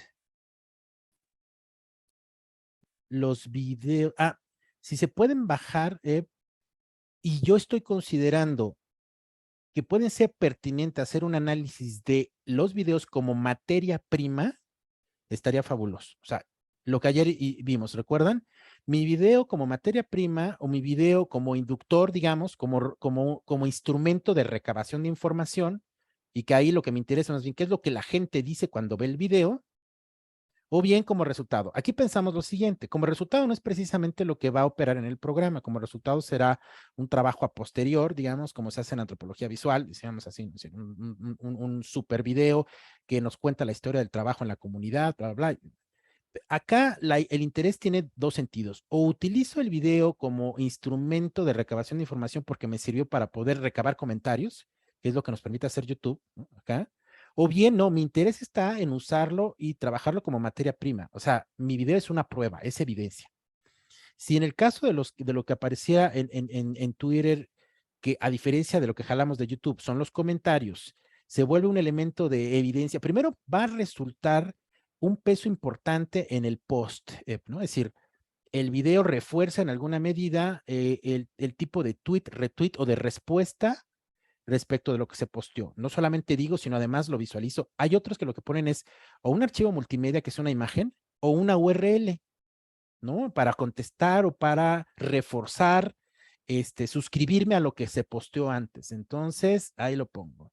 Les decía, creo que les platicaba ayer que hice recién un ejercicio que tenía que ver con estas modalidades y representaciones imaginarias del perreo en el reggaetón, y entonces busco en Twitter a los chavos, a las chavas, digamos, y entonces interesantemente, porque además de suscribirse a lo que alguien dijo, así como que hoy es viernes de perreo, pone un perrito o pone una imagen o pone una liga de una canción en Spotify donde está ahorita el top del reggaetón, en fin, y eso no solamente suscribe y aumenta el peso de ese post para ampliar la representación, digamos, sino además en el imaginario, pensando en la temática que estoy tratando, se refuerza con ese tipo de imágenes gráficas o música a nivel semiótico, le da una fuerza sumamente importante. En mi caso puede tener esa tendencia, a ese tipo de tweet, digamos, le doy un peso pues ciertamente más importante, lo refuerza en el conteo de, y lo utilizo para poder representar de pronto parte de la interpretación que hago. Si mi interés además está en poder extraer esas imágenes o esos videos para ahora generar una carpeta por separado para todo lo visual, también es otro interés que se puede tener. Todo eso lo desagrego y lo voy a trabajar. Forma parte de la misma unidad de análisis, sigue siendo parte del mismo fenómeno, está abonando y me lo encontré como un elemento de hallazgo importante, ¿no? Yo no estaba buscando posts o tweets y me encontré ligas de URL, me encontré sitios referenciados a la temática, me encontré imágenes también, entonces yo las puedo sumar como parte del hallazgo y la investigación. Entonces, podría tener esas dos posibilidades, ¿vale? Esto es. Listo. Ahora, entonces, lo que hicimos fue dos cosas. Por un lado, exportar, creo que acabo de exportar otro, que les acabo de comentar, creo que es este, sí me parece que fue este. La importancia de exportar, miren, aquí está lo que vemos. Tenía este sistema, ¿se acuerdan? Estas imágenes que son los emoticons, el amarillo, el matiz. Claro que esto no está terminado, solo estoy exportando así. Alguien me va a decir, ¿qué significa amarillo? ¿Qué significan estos? Si yo lo quiero dejar así, pero tengo que ser muy preciso. Si yo no lo hice ahí en el programa, aquí es momento de hacerlo, aquí describo. ¿Esto qué es? ¿A qué se refiere? Aquí que estoy viendo, qué sé yo, de cada caso. Pero este es como bien importante tener. Entonces, estamos yendo como a dos puntos importantes. Por un lado, a exportar este primer gran sistema de códigos en esta modalidad, darle un formato que querramos y como mejor nos guste para poderlo publicar en nuestra presentación, en nuestro reporte, qué sé yo. Y lo otro que vimos fue exportar lo último, que son los segmentos codificados. Esto que aparece acá. que nos permite también hacer una revisión como muy exhaustiva de todo lo que se extrajo de la revisión de los materiales y decidir que así como está justamente es correcto o hacer un ajuste si queremos pertinente en ese momento antes de ir a las estimaciones. ¿De acuerdo? Entonces tenemos ahí dos documentos ya extraídos. Probablemente no usemos todos, vamos a ir como con todas las posibilidades de lo que esto puede generar. Luego, ¿cuál sería la primera recomendación de cosas que hacer o exportar? Yo diría que en códigos, que me iría acá, voy a desactivar este segmento recuperados, sería lo que se llama en la barra de códigos estadísticas de subcódigos. Quiero que vean, tengo todo activo en el sistema de códigos, tengo todo activo en los documentos, voy a estadística de subcódigos. Y me va a abrir este cuadro que me va a decir y me va a colocar aquí cuáles son las grandes categorías de mi proyecto. Solo las categorías me va a decir, a ver, aquí aparecen 3, pero cuando yo voy acá, digo, pues aquí cuáles tengo. Ah, porque resulta que lo que reconoce como categorías centrales es que son las que van a contar con subcódigos, es decir, las categorías que tienen subcategorías para hacer una medición por separado. Por eso no me aparecen estas otras. Dice, estas son sueltos, son códigos sueltos que no tienen una fuerza, digamos, desagregada en una deconstrucción particular. Si me interesa es que se muestren, puedo hacer lo siguiente. Es decir, ok, entonces en esto que se llama amarillo, ahí voy a meter matiz y ahí voy a meter aquí la mano así y voy a meter esta carita. Y entonces este amarillo se va a convertir en una categoría principal. Vean, regreso a estadística de subcódigos y ya aparece amarillo, que no estaba. Porque me va a decir cómo se distribuyeron estas 3 grandes categorías. Puedo yo elegir la que quiera. Recuerden aquí la parte importante. Lo estoy haciendo como resultados de todo el proyecto para todos los casos, agregados o no agregados, para todas las carpetas y para todo el sistema de categorías. No estoy eligiendo cuál sí, cuál no, sino para todos. Por eso todo lo tengo activo, todo activo. Pero puedo decidir que lo puedo hacer por partes, las que me interesen, dónde ser más una focalización. Entonces, tomo todos los casos, los paso al otro lado, y por eso aparece esto que aquí da en automático, dice, solo para documentos activados, solo para subcódigos activados. ¿Por qué?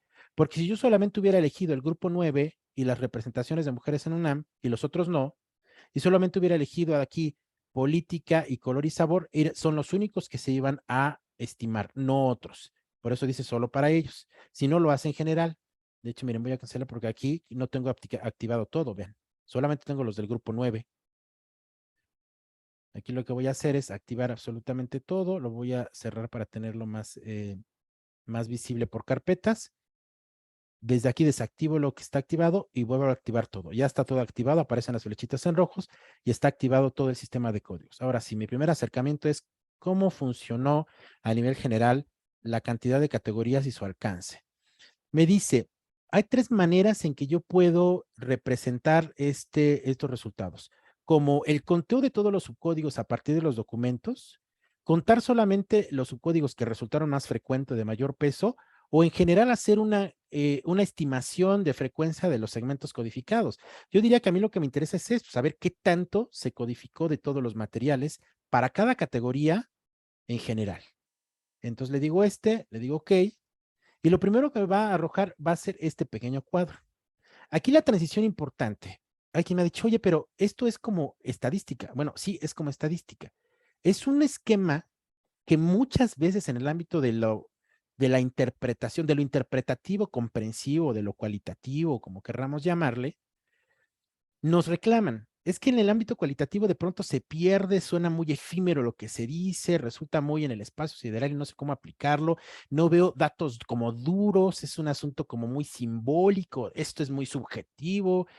No, también se pueden arrojar tendencias que se pueden representar de esta manera.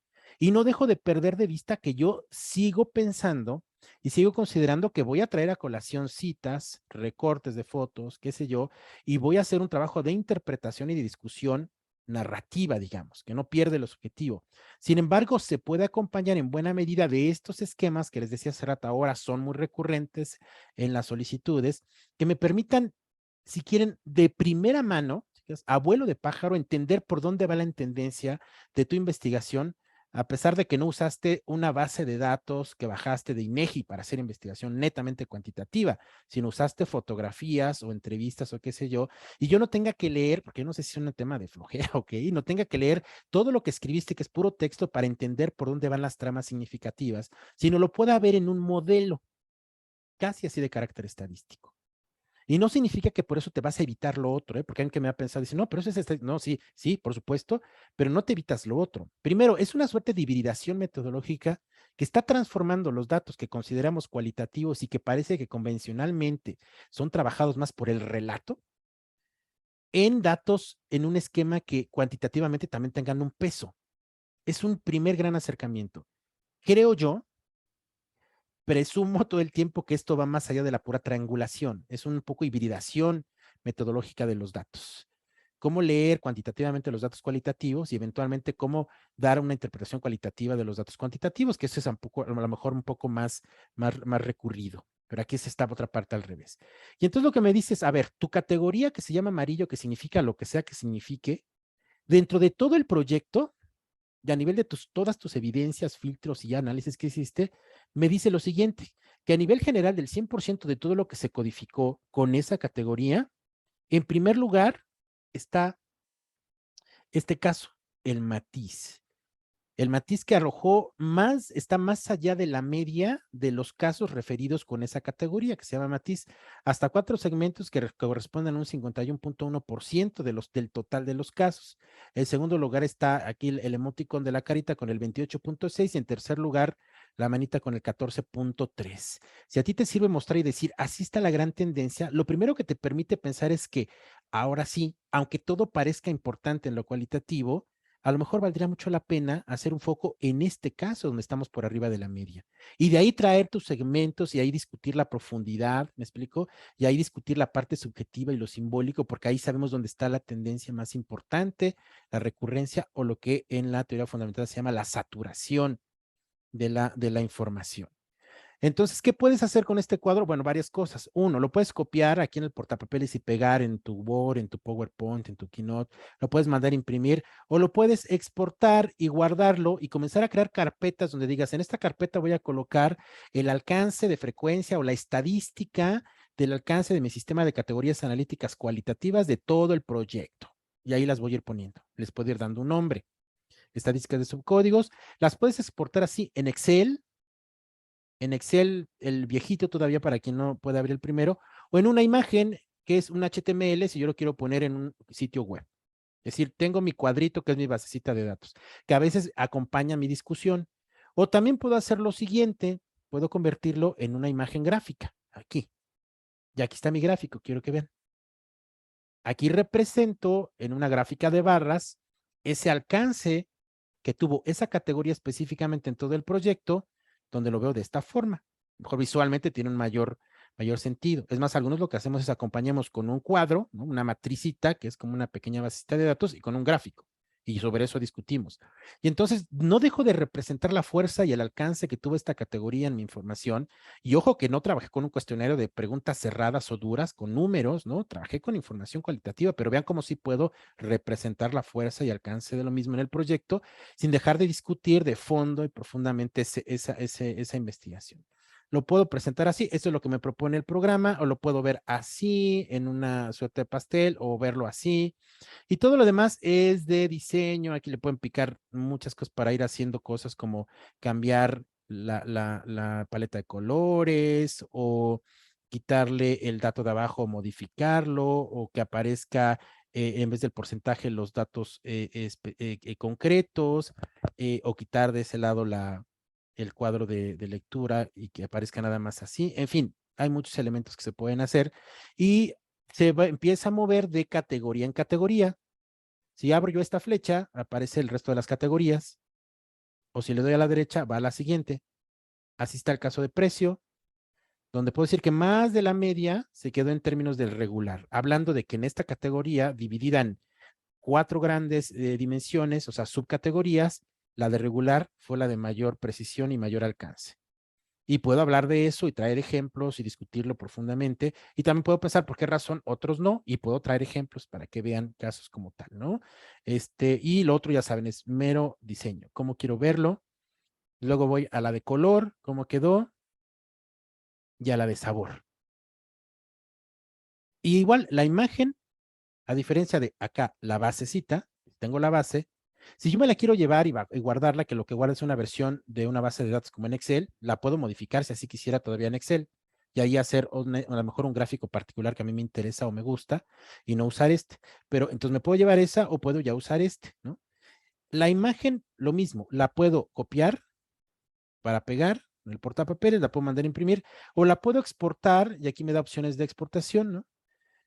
La opción es dos en este caso. Es una imagen PNG. Y recuerden que la imagen PNG es una imagen que tiene un fondo transparente, ¿no? Por si lo coloco en un PowerPoint, aunque no tiene un fondo transparente, no tiene el fondo de color, porque si no luego se ve como ese recuadro y a veces no gusta mucho. Tiene una mejor visibilidad si tiene fondo transparente y más bien el fondo yo lo coloco de otra manera, de otra forma, para darle sentido a lo que voy describiendo, qué sé yo. Pero también a lo mejor ustedes les gusta o trabajan algo de diseño en algún otro programa como Illustrator o Photoshop o CorelDRAW, algo así. Entonces lo pueden llevar como una versión vectorizada. Entonces, si lo llevo como PNG y lo voy a guardar, vean, lo voy a guardar en el escritorio PNG, ese gráfico que es el de sabor, lo tengo acá, aquí ya está. Aquí lo abrí, se ve así en gris porque tiene fondo transparente aquí en Mac, pero es fondo transparente. Si yo lo coloco y tiene buena resolución, si no es problema de cómo se va a ver, pero no puedo hacer cambios, es la imagen tal cual, fondo transparente que es PNG. Pero si mi interés está en que le quiero hacer alguna edición, debemos considerar que el programa va a ser lo más que puede generar algún gráfico con una intención particular, que son las mediciones que está generando. No es un programa de diseño, ¿estamos de acuerdo? Entonces, a lo mejor, no, a mí me gustaría ver que estas barras se vean como redonditas y que quitarle ese fondo de las rayitas en medio y poner sin fondo. Eso no va a ser mucho de eso acá. Es lo más que pueda hacer, lo que tenemos acá arriba de diseño. Pero entonces me lo llevo en versión vectorizada. Esta, la punto .svg. Lo guardo en el escritorio.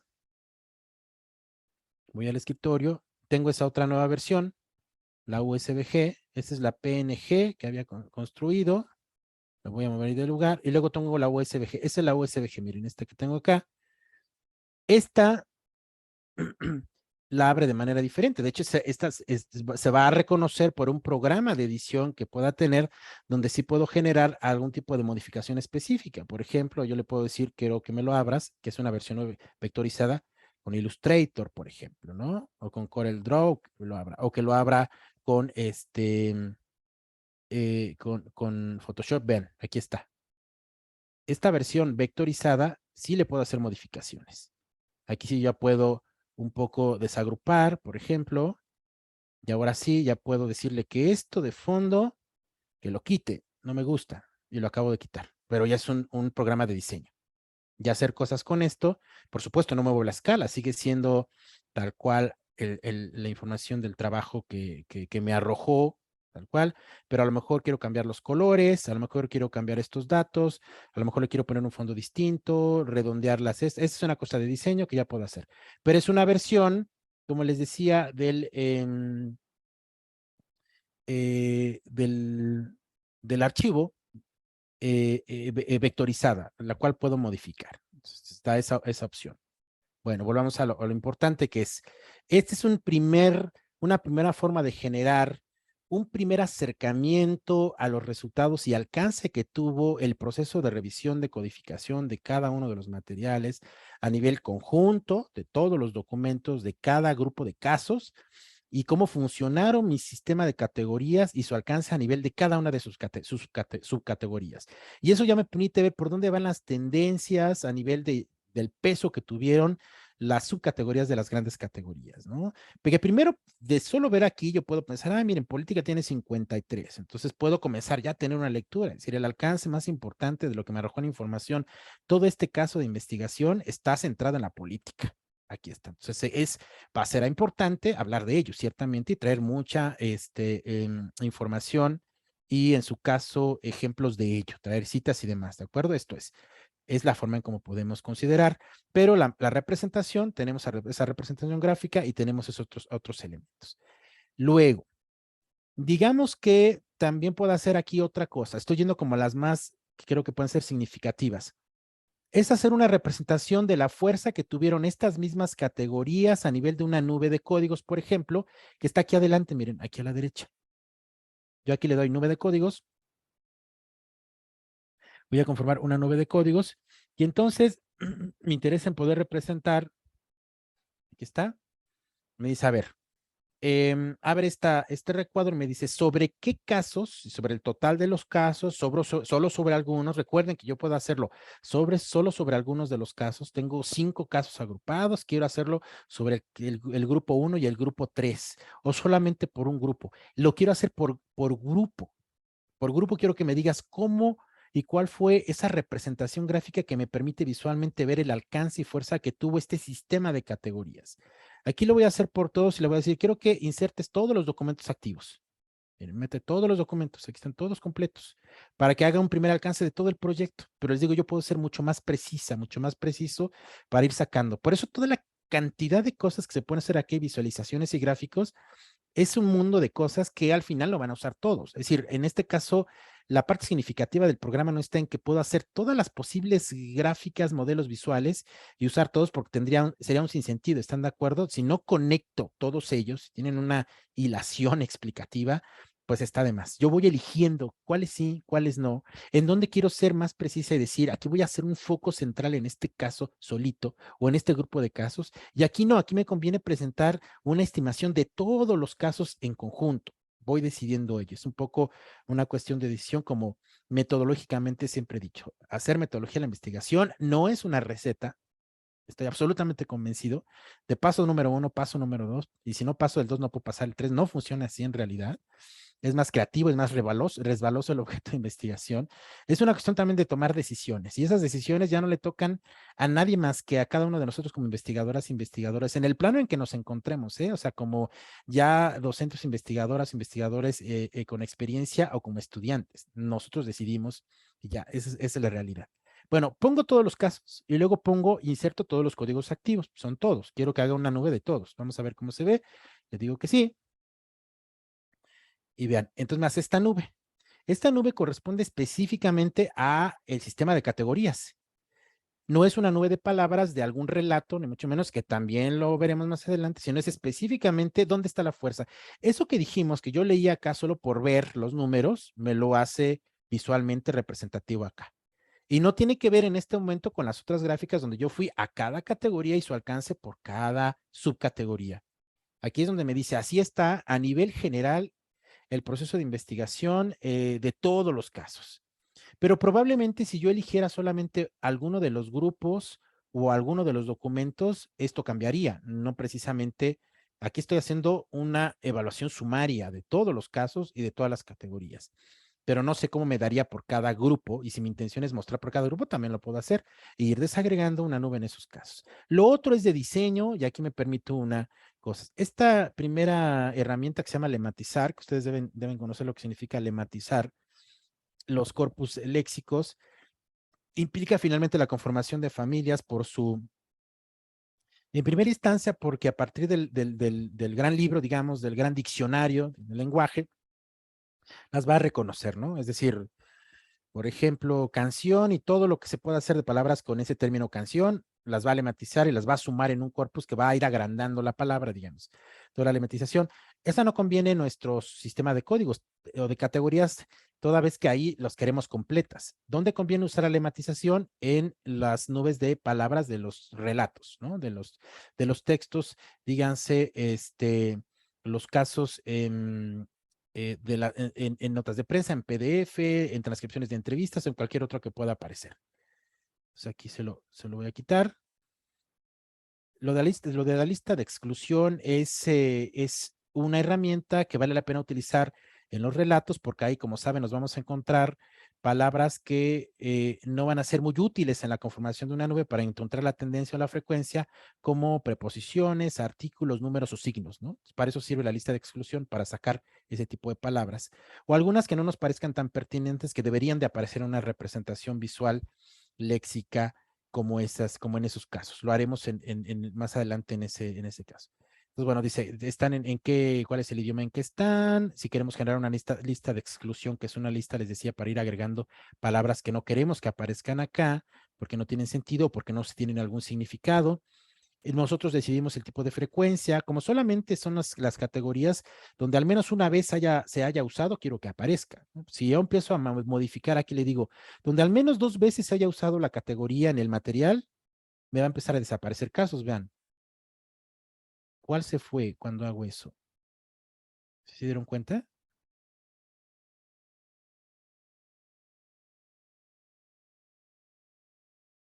¿Se alcanzaron a ver qué palabra se va cuando le digo que al menos de frecuencia mínima sean 2 veces? Se fue ácido. ¿Sí vieron? Miren, cuando bajo a 1, aquí está ácido. De hecho, vean, cuando me pongo sobre cada una, me dice cuántas veces se usó. En 15 segmentos, es decir, 15 ocasiones encontramos evidencia de la categoría azul. Política hasta 51. Dulce 5. Ácido 1. Cuando le digo que la mínima frecuencia sean 2, ácido desaparece. ¿Cuántos códigos? Pues todos. Quiero todos, no quiero menos. Pero si fueran palabras, a lo mejor sí, reduzco los casos. Vean, se van yendo. Digo, no, quiero todos porque estamos hablando de la nube de códigos, no de la nube de palabras de los relatos. Si voy aumentando la frecuencia mínima, pues voy a terminar quedándome solamente con política. O sea, aquí sigue diciendo que hasta acá todas estas han cumplido con al menos ese número de veces, pero obviamente van reduciendo. 13, hasta aquí, aquí se va. Aquí, a partir de 16 en adelante, solo política cumple con esas ocasiones. Si bajo, va a decir política, y luego regular y azul, y así, ¿no? En este caso, yo diría, no, donde al menos hasta una vez, porque solamente es el sistema de categorías y no es un relato de alguna entrevista. Esto es. El otro es, al final les voy a decir para qué sirve esta herramienta que nos hemos encontrado por ahí en muchas de las, que es la famosa hoja de trabajo. Es para armar como una suerte de reporte al final. Ya hice mis estimaciones, ya codifiqué, ya revisé cuantitativamente, ya revisé cualitativamente los casos y demás. Lo que va conformando como mapas explicativos, como elección de tópicos de los códigos más importantes, como evidencia de los códigos, te los va armando en una suerte de formato de reporte donde dice, a ver, vamos a hacer una nueva hoja de trabajo que es, plantéate un objetivo específico de tu proyecto, de este gran proyecto. ¿Qué quieres ver en este momento? Ahora hazte las preguntas precisas para poderlo resolver. Ahora veamos qué de lo que fuiste haciendo se relaciona para poder resolver ello. Mira, todo lo que tiene que ver primero, elige qué categorías, cuáles fueron tus categorías centrales que pueden resolver tu gran objetivo específico. Ah, pues te muestra todas, uno elige tal, tal y tal. Ahora te dice, ahora te voy a decir cuáles fueron las evidencias más sobresalientes y relevantes que abonan a esas categorías que acabas de elegir. Ahora elige de todas ellas cuál te serviría, las vas jalando, las va metiendo como en recuadros y luego te va diciendo, ahora, ¿esto qué significa? Discútelo, explícalo, descríbelo. Ahora vamos a otra parte, modelos visuales que conformaste a partir de esas tendencias, relaciones, y te va armando una suerte de reporte, interesantemente, que uno regularmente lo hace de manera convencional por fuera, ¿no? Tiene sus resultados, luego va armando su esquema de trabajo, pero ahí lo va armando como tal y puede servir al final, lo exportas como en un Word, digamos, y a uno lo que hace nada más son como ajustes, ¿no? Va generando eso. Pero bueno, inicialmente esta nube de códigos la puedo copiar al portapapeles y pegar donde yo quiera o exportarlo. Ya saben, lo exporto como PNG, como JPG, como PNG, como JPG, esta la puedo exportar como JPG. Recuerden que JPG, mientras PNG es una imagen que tiene fondo transparente, JPG es una imagen con fondo de color. Ahí no cambia, es tal cual. Y la SVG es una imagen vectorizada que yo puedo modificar en algún programa particular, ¿de acuerdo? Entonces, así puedo exportar la nube de códigos.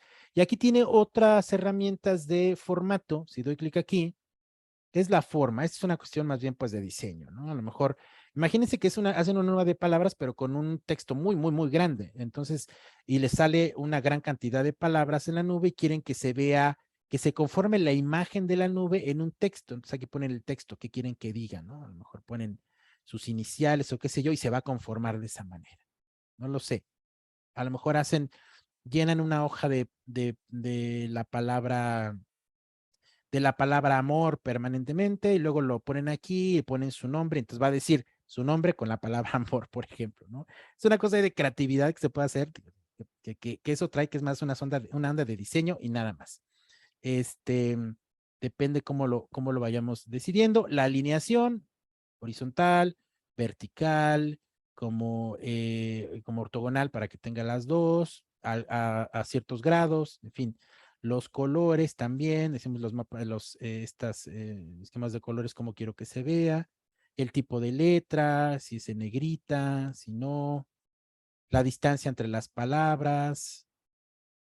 La palabra más pequeña, que es la que defina como el tamaño de las otras, la escala, la más frecuente que sea la más grande, o más bien que sea lineal, o que la más frecuente sea la más pequeña, o que la más larga esté más en el centro. Todo es solamente escala, no pierde de vista, por supuesto, la fuerza de lo que arrojó a nivel de los resultados, porque eso se tiene que mantener, pero esa es una idea de formato, ¿no? Y no hay mayor detalle en eso que eso, nada más. Ahí está. Y como les señalé, esa nube puede ser por grupos específicos de casos, por un caso o según creamos conveniente. Luego, ¿qué otros elementos se pueden realizar? Y estamos yendo solo a los elementos visuales, porque hay como a nivel del análisis, por ejemplo, hay cosas interesantes que valdría mucho la pena saber. Les voy a mostrar aquí esta. La comparación de los casos y de los grupos. Propone dos formas de empezar a revisar los materiales sin todavía arrojar algún tipo de, ahorita ya dejamos algunas visualizaciones, algunos esquemas, pero aquí algunas modalidades de revisar los materiales, sobre todo los que son de carácter narrativo, por ejemplo, para poder ir haciendo comparaciones entre los casos o los grupos de casos. Por ejemplo, el cualitativo, así lo menciona, dice, a ver, ¿qué quieres comparar? He descubierto que dentro de mis casos, por ejemplo, que tiene hasta 56 codificaciones es bien importante respecto al que tiene 21, o quiero ver al interior de esos de 56 qué tal se relacionan estos casos. Entonces voy a ponerlos acá. Puedo yo jalar directamente cuáles quiero comparar a nivel cualitativo y significa revisar los materiales uno con otro, ir cruzando y ir encontrando nuevas cosas, nuevos sentidos y entonces generar nuevos comentarios o notas personales que me sean de utilidad. Aquí lo puedo hacer. De hecho, voy a poner un ejemplo que va a ser más útil que que no tiene mucha relatoría. Vean, voy a abrir el caso anterior que tengo acá a la mano, que es este. Aquí activo mis casos. Voy a análisis, voy a darle aquí comparar casos y grupos, voy a ir al cualitativo. Y digamos que a mí me interesa cuando estuve codificando y demás, encontré dentro de este grupo de casos que le puse aquí CBIM. Esto que dice CBIM significa Ciencias Básicas e Ingeniería y son mujeres a las que se les entrevistó de muchas maneras, se les aplicó cuestionarios, nos dieron fotos, artefactos, en fin. Esto CBE significa Ciencias Básicas y de la Salud, mujeres, Ciencias Sociales y Humanidades, mujeres, y luego estos lo mismo, pero hombres. Les decía, un poco el tema era rastrear cómo se construye el capital social y en qué medida las relaciones al interior de la universidad y el lastre, digamos, o los vínculos con la familia y su perspectiva de vida constituían una condición de éxito o de vulnerabilidad en ese ser universitario o ser universitaria. Y encontramos cosas interesantes. Y de pronto, yo recuerdo que para el caso el seudónimo de esta persona, Eulalia, Ciencias Sociales, me resultó bien interesante. Voy a poner ella. Y también otra, esta es una mujer que estudia ciencias sociales. Respecto de una mujer que estudia ingeniería, por ejemplo, Itzayana. Quiero ver esos casos, ¿no? Les digo, aquí es como mucha minuciosidad y lo quiero ver en relación a cómo opinaron respecto del sentido de familia. Entonces pongo ahí mis códigos, no todos. Es más, me puedo hacer la lista. Voy a poner todos los que tengo activos y voy a ver, puedo ir viendo cada caso. Estoy comparando dos casos. Le digo, ok, y va a ser esto. Me abre este recuadro que me permite ir viendo cómo fueron contestando y cómo fueron abonando cada una de ellas. Y entonces tengo dos columnas, puedo habilitar más y sumar a más casos. Voy por los casos, caso por caso. Vean, aquí tengo, se desvalora. De entrada, ¿qué es lo primero que va acá? que para el caso primero de la chica de sociales respecto de la chica de ingeniería, la que comenzó a generar evidencia, como pueden ver, tal cual, de que se desvalora a sí misma fuera, es ella, la chica de sociales, no la de CBI. Además, en ella, la de ingeniería no dijo nada, no hubo nada en ninguno de sus documentos donde dijera, donde evidenciara que se desvaloraba a sí misma, porque encontramos mucho de eso, pero sí en este caso de la de sociales. Aquí no tengo mayor elemento que comparar, pero voy a esta otra y aquí sí me doy cuenta de lo primero, que es, quiero yo, tiene cierta lógica y cierto sentido, que en términos de que es desvalorada, y me refiero a la otredad respecto de ella, muchísimas más veces que la chica de CBI, de ingeniería, al menos en la cantidad de evidencia que me arroja. Entonces, lo que yo voy leyendo, pues esto está interesantísimo cuando yo voy comparando qué dice ella, qué dice él, ¿no? Por ejemplo, ella dice, hice el examen de la UNAM y no me quedé en ingeniería química y no me quedé y hablaba un poco de cómo su familia, pues la criticaba por eso, ¿no? Porque todos UNAM y ella no se quedó en la UNAM, por ejemplo. Y en este caso, lo que ella señala, cómo era desde chica, había una atención más directa en sus hermanos varones respecto a ir bien en la escuela que ella, por ejemplo, ¿no? Yo no era la aplicada a diferencia de él, porque mi hermano, o sea, al principio se sacaba el primer año 10 y después yo era de 7, 6, 8, a lo más que llegaba era 9. Entonces, si mi hermano sacaba 10, entonces en ese entonces mis papás me comparaban con mis hermanos. ¿Cómo es posible que tu hermano siendo más chico sea más aplicado que tú? O sea, ahí en esa parte yo me sentí presionada, ¿no? Entonces, esta desvaloración de los otros, aquí es un contexto familiar, son como varios momentos. Entonces, el trabajo minucioso de lo que se puede hacer a partir de hacer esta suerte de comparaciones de carácter cualitativo nos lleva a empezar a generar muchas ideas. Vean, aquí se parecen más, las dos tienen, aunque sigue teniendo más ella en el empoderamiento. Es interesante, vean, que independientemente de que ella ha sido más vulnerada, digamos, y representaba más elementos de vulnerabilidad y de menor, digamos, construcción de capital social, en el momento de empoderarse también era una chava como muy frontal, tal vez por la misma condición de vida, digamos, ¿no? Entonces todo lo que aquí decía tenía que ver con ello. En el sentido de familia, ahí habló de mucho arraigo negativo, menos la de ingeniería. En el familiar también tiene muchos casos, menos que ella, aunque ya también aparecen. Pero es interesante cómo, en el apego constructivo, pues lo mismo. Ella nunca terminó de salirse de su casa y decir, acabo con esta relación, digamos, que era como muy fatalista, porque ella sí consideraba que el tema de la familia era sumamente fundamental y además es un asunto cultural que nos siguen enseñando hasta políticamente, la familia, lo primerito en la identidad mexicana, sin ver elementos que a veces se arrastran muy importantemente en esquemas un poco fatales, y le costaba mucho pensar que se podía ir de su casa, primero porque no tenía la cultura y segunda porque no tenía la lana tampoco, ¿no? Y la de ingeniería sí, por ejemplo.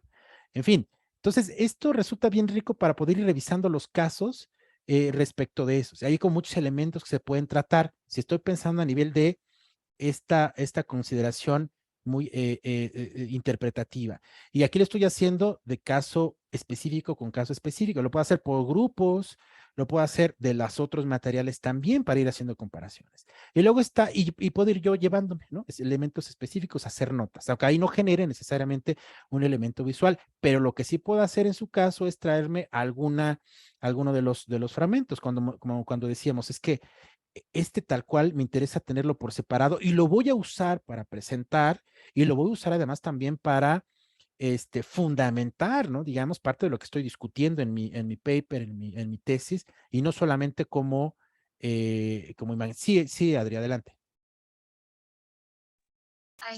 Gracias. Son dos preguntas.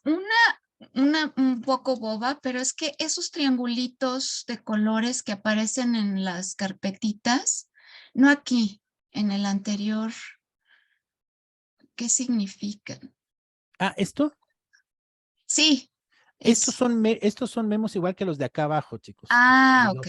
Aquí, digo, Tú también se pueden pusiste poner, ¿saben por qué los anotaciones. tengo yo? Porque decía exactamente qué es esta carpeta. Miren, cuando lo Ah, abro, solo dice, son alumnos de ciencias básicas e ingeniería.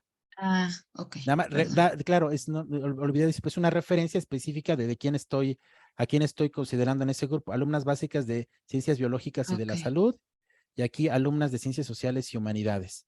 Era así. Si se dieron cuenta, en la mayor parte de los casos no lo ponemos ahí, pero valdría la pena para tener como esos elementos. ¿Cuáles son esos grandes unidades de análisis con las que estoy trabajando y de casos? Ajá. Y la otra es, si hay manera de importar como el trabajo que se ha hecho en Atlas T a MaxQDA. Sí, tengo entendido que sí, Adriana, sí hay una manera. Lo Ok. único que hay que hacer, eso déjame apuntarlo porque te lo voy a mandar, sí se puede. Ok. Sí se puede. Ok. Sí se puede exportar.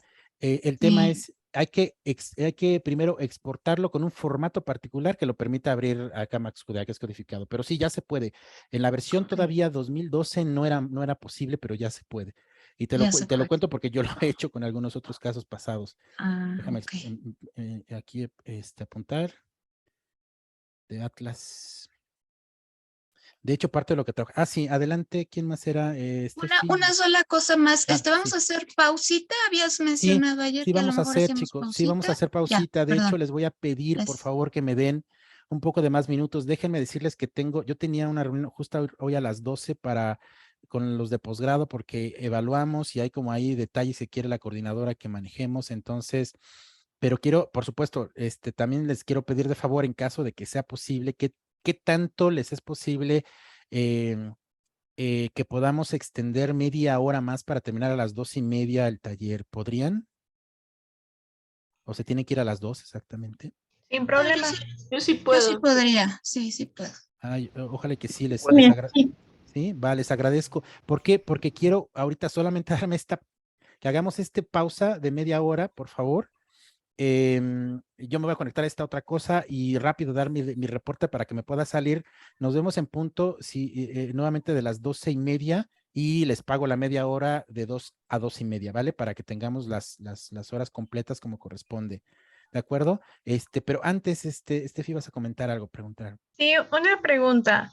¿Se puede introducir digamos, una transcripción de una entrevista solamente y utilizar algo así como el análisis de una nube de las palabras de la Sí, transcripción? ¿Sí? absolutamente, totalmente. Puedes ponerla solo para eso, para hacer una nube de la pura entrevista, y es una manera de acercarse. Vamos a verlo ahorita con estas otras, solamente tomando una, es decir, solamente quiero que me hagas una nube de esta. Y recuerden que solamente por la activación, yo digo solo esto, solo activo esta, no quiero todos los casos, y sobre ello quiero que me hagas una representación. Por ejemplo, acá, nube de palabras.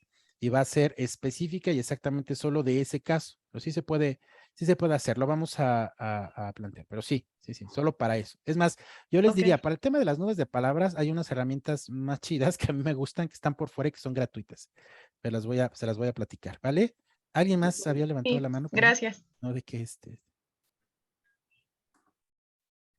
Ok, entonces, chicos, le hacemos así entonces, ¿les parece? Voy a cerrar, nos vemos a las 12:30, por favor, nuevamente. Voy a dejar de grabar y entonces voy a juntar las dos grabaciones en una sola en el canal para pasárselas, para que esto no se quede abierto, si no se va a quedar ahí como pausado, ¿sale? Entonces voy a finalizar la sesión y la vuelvo a abrir exactamente a las 2:30, ya saben, la misma liga, y nos vemos acá, ¿va? Sale, gracias. Listo, nos vemos en un ratito, Ok. gracias a ustedes. Hasta luego, gracias. Ujú.